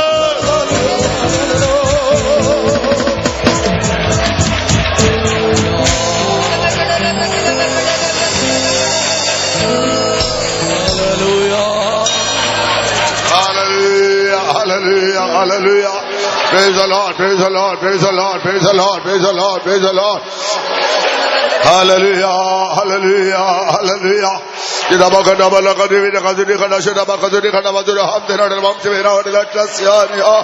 Amen. Hallelujah, hallelujah, hallelujah. Praise the Lord, praise the Lord, praise the Lord, praise the Lord. Amen. Hallelujah. Hallelujah, hallelujah. Praise the Lord. നാം കേട്ടതായ വചനത്തിന് മുമ്പാകെ നമ്മെ തന്നെ സമർപ്പിച്ചു കൊടുക്കാം. യെരൂശലേം പുത്രിമാരെ, നിങ്ങളെന്നെ ചൊല്ലി കരയേണ്ട, നിങ്ങളെ നിങ്ങളുടെ മക്കളെ ചൊല്ലി കരയുവീൻ. നാം കരയേണ്ട സമയം ഇതാകുന്നു. നമ്മെ നമ്മുടെ കുഞ്ഞുങ്ങളെ ഓർത്ത് നാം കരയേണ്ട സമയം ഇതാകുന്നു. ദൈവമകനായി തീരാൻ ഭാഗ്യം ലഭിച്ചുവോ? ഇല്ലെങ്കിൽ അവനെ കൈക്കൊണ്ട് നാമത്തിൽ വിശ്വസിച്ച് ദൈവമക്കളായി തീരേണം. വിശ്വാസത ഉറച്ചിരിക്കുന്നവരായിരിക്കണം. എല്ലാവരും കരയുന്നവരാ തീരുക. വിശ്വാസത്താൽ നാം ദൈവത്തെ ആത്മാവിൽ ആരാധിക്കുന്നവരാ തീരണം. ഇല്ലെങ്കിൽ കരഞ്ഞ് ദൈവത്തെ ആരാധിപ്പാനായി, വിശ്വാസത്തിൽ ആരാധിപ്പാനായി നമ്മെ പൂർണ്ണമായി സമർപ്പിച്ചു കൊടുക്കുക. ആമേൻ. ഹല്ലേലൂയ. വാക്തങ്ങളെ അവകാശമാക്കുന്നതിനകത്ത് തീരണം. ഇല്ലാതെ നമുക്ക് കരഞ്ഞ് ദൈവത്തോട് അടുത്തുകയല്ല. ആമേൻ. ഹല്ലേലൂയ. യോസേഫ് തന്റെ മരണത്തെ കുറിച്ച്, പുറപ്പാടിനെ കുറിച്ച് അറിയിച്ചു, തന്റെ വടിയെ കുറിച്ച് അറിയിക്കുകയാണ്. ഈ ലോകം നമുക്ക് യോഗ്യമല്ല, ഇവിടെ പരദേശികളാണ്. നമ്മളെ കൃത്യമായ ഭവന കർത്താവ് സ്വർഗത്തിൽ ഒരുക്കുന്നുണ്ട്. നമ്മളെ കർത്താവിനെ എഴുതാൻ പുറപ്പെട്ട് കർത്താവിനെ എതിരേൽപ്പാൻ യോഗ്യരാത്തിനായി നാം ഒരുക്കപ്പെടണം. പശുതാൻ വളർന്നപ്പോൾ പാപത്തിന് കാലഭോഗത്തെക്കാൾ ദൈവജനത്തോടുകൂടെ കച്ച തിരഞ്ഞെടുത്തു. വിശ്വാസത്താൽ നാം പാപത്തെ വെറുത്ത്, പാപത്തിന് ഭോഗങ്ങളെ വെറുത്ത് ദൈവരാജ്യത്തിൽ കർത്താവിനോട് വാഴുവാൻ യോഗ്യരാത്തിനായി നമ്മത്തിന് ഒരുക്കാം. ആമേൻ. ഹല്ലേലൂയ. ഈ കാലമൊക്കെ മായയാകുന്നു, ഈ കാലമൊക്കെ താൽക്കാലികമായതാകുന്നു. എന്നാൽ ആ നിത്യമായത് പ്രാപിപ്പാനായി, ആ നശിച്ചുപോകായ ആ നിത്യ സന്തോഷം അനുഭവമാക്കുവാൻ, ആ ദൈവരാജ്യത്തിൽ കർത്താവിനോടുകൂടെ നിത്യ സന്തോഷം അനുഭവമാക്കുവാൻ എത്ര പേർ ആഗ്രഹിക്കുന്നു. കാരണം നാം ദൈവങ്ങളെ വിളിക്കപ്പെടുവാൻ പിതാവ് അത്ര വലിയ സ്നേഹം തന്നിരിക്കുകയാണ്. നാം അങ്ങനെ തന്നെ ആയിരിക്കുകയാണ്. ആ ദൈവരാജ്യം അവകാശമാക്കലിനായി നമ്മൾ ഒറ്റ സ്ഥിരതയോടുകൂടുവാനായി വീണ്ടും സമർപ്പിച്ചു കൊടുക്കാം. എല്ലാവരും ഈ സ്നേഹത്താൽ നിറയപ്പെടുക. ഒരു വർഷം ദൈവത്തിന് പരിശുദ്ധാത്മാവിനെ ശക്തിക്കായി ഏൽപ്പിച്ചു കൊടുക്കുക. ആമേൻ. ഹല്ലേലൂയ. ദൈവത്തിലേക്ക് മടങ്ങി വരാം, ദൈവത്തിലേക്ക് മടങ്ങി വരാം. ആമേൻ. ഹല്ലേലൂയ, ഹല്ലേലൂയ. നമ്മുടെ അവസ്ഥയെ ഓർത്ത് കരയാം. കരയുന്നെങ്കിൽ നമ്മെ വിടിയിക്കുവാനാണ്, കരയുന്നെങ്കിൽ നമ്മെ സൗഖ്യമാക്കുവാനാണ്, കരയുന്നെങ്കിൽ നമ്മെ സഹായിക്കുവാനാണ്. ആമേൻ. ഹല്ലേലൂയ.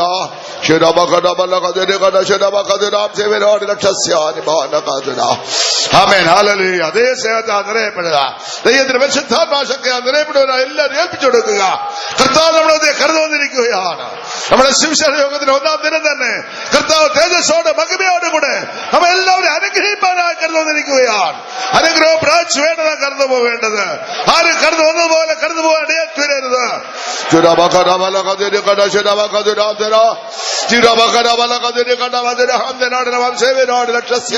മക്കൾ വേഗമായി ഉണർന്നു കൊള്ളുവിൻ, ഇനി കാലമേറെയില്ല എന്ന് ഓർത്തുകൊള്ളുവിൻ.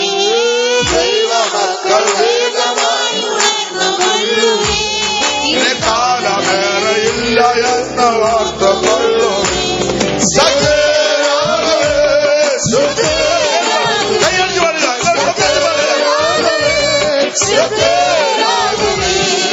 ദൈവമക്കൾ വേഗമായി ഉണർന്നു കൊള്ളുവിൻ, ഇനി കാലമേറെയില്ല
Hallelujah, hallelujah, hallelujah, hallelujah.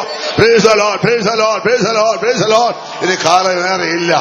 നാം ഉണരേണ്ട സമയം ഇതാകുന്നു. നാം എഴുതി നിലവിളിക്കുന്ന സമയം ഇതാകുന്നു. നാം കരയേണ്ട സമയം ഇതാകുന്നു. ആകയാൽ ദൈവത്തെ പരിശുദ്ധാത്മാവിനാൽ നിറഞ്ഞ് ദൈവത്തെ സന്തോഷിപ്പാനായി ഉണർത്തപ്പെടുവാനായി വീണ്ടും സമർപ്പിച്ചു കൊടുക്കുക. ആമേൻ. ഹല്ലേലൂയ, ഹല്ലേലൂയ.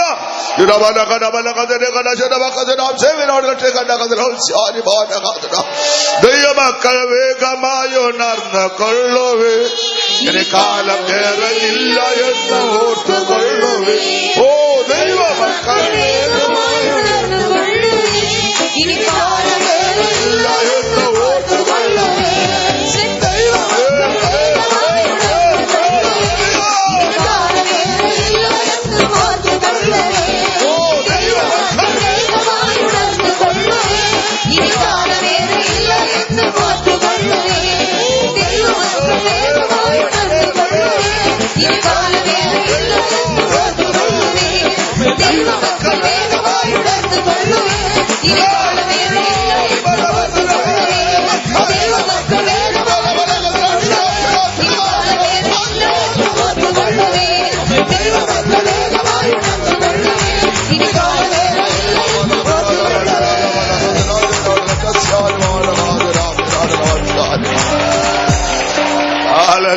Hallelujah, hallelujah, hallelujah.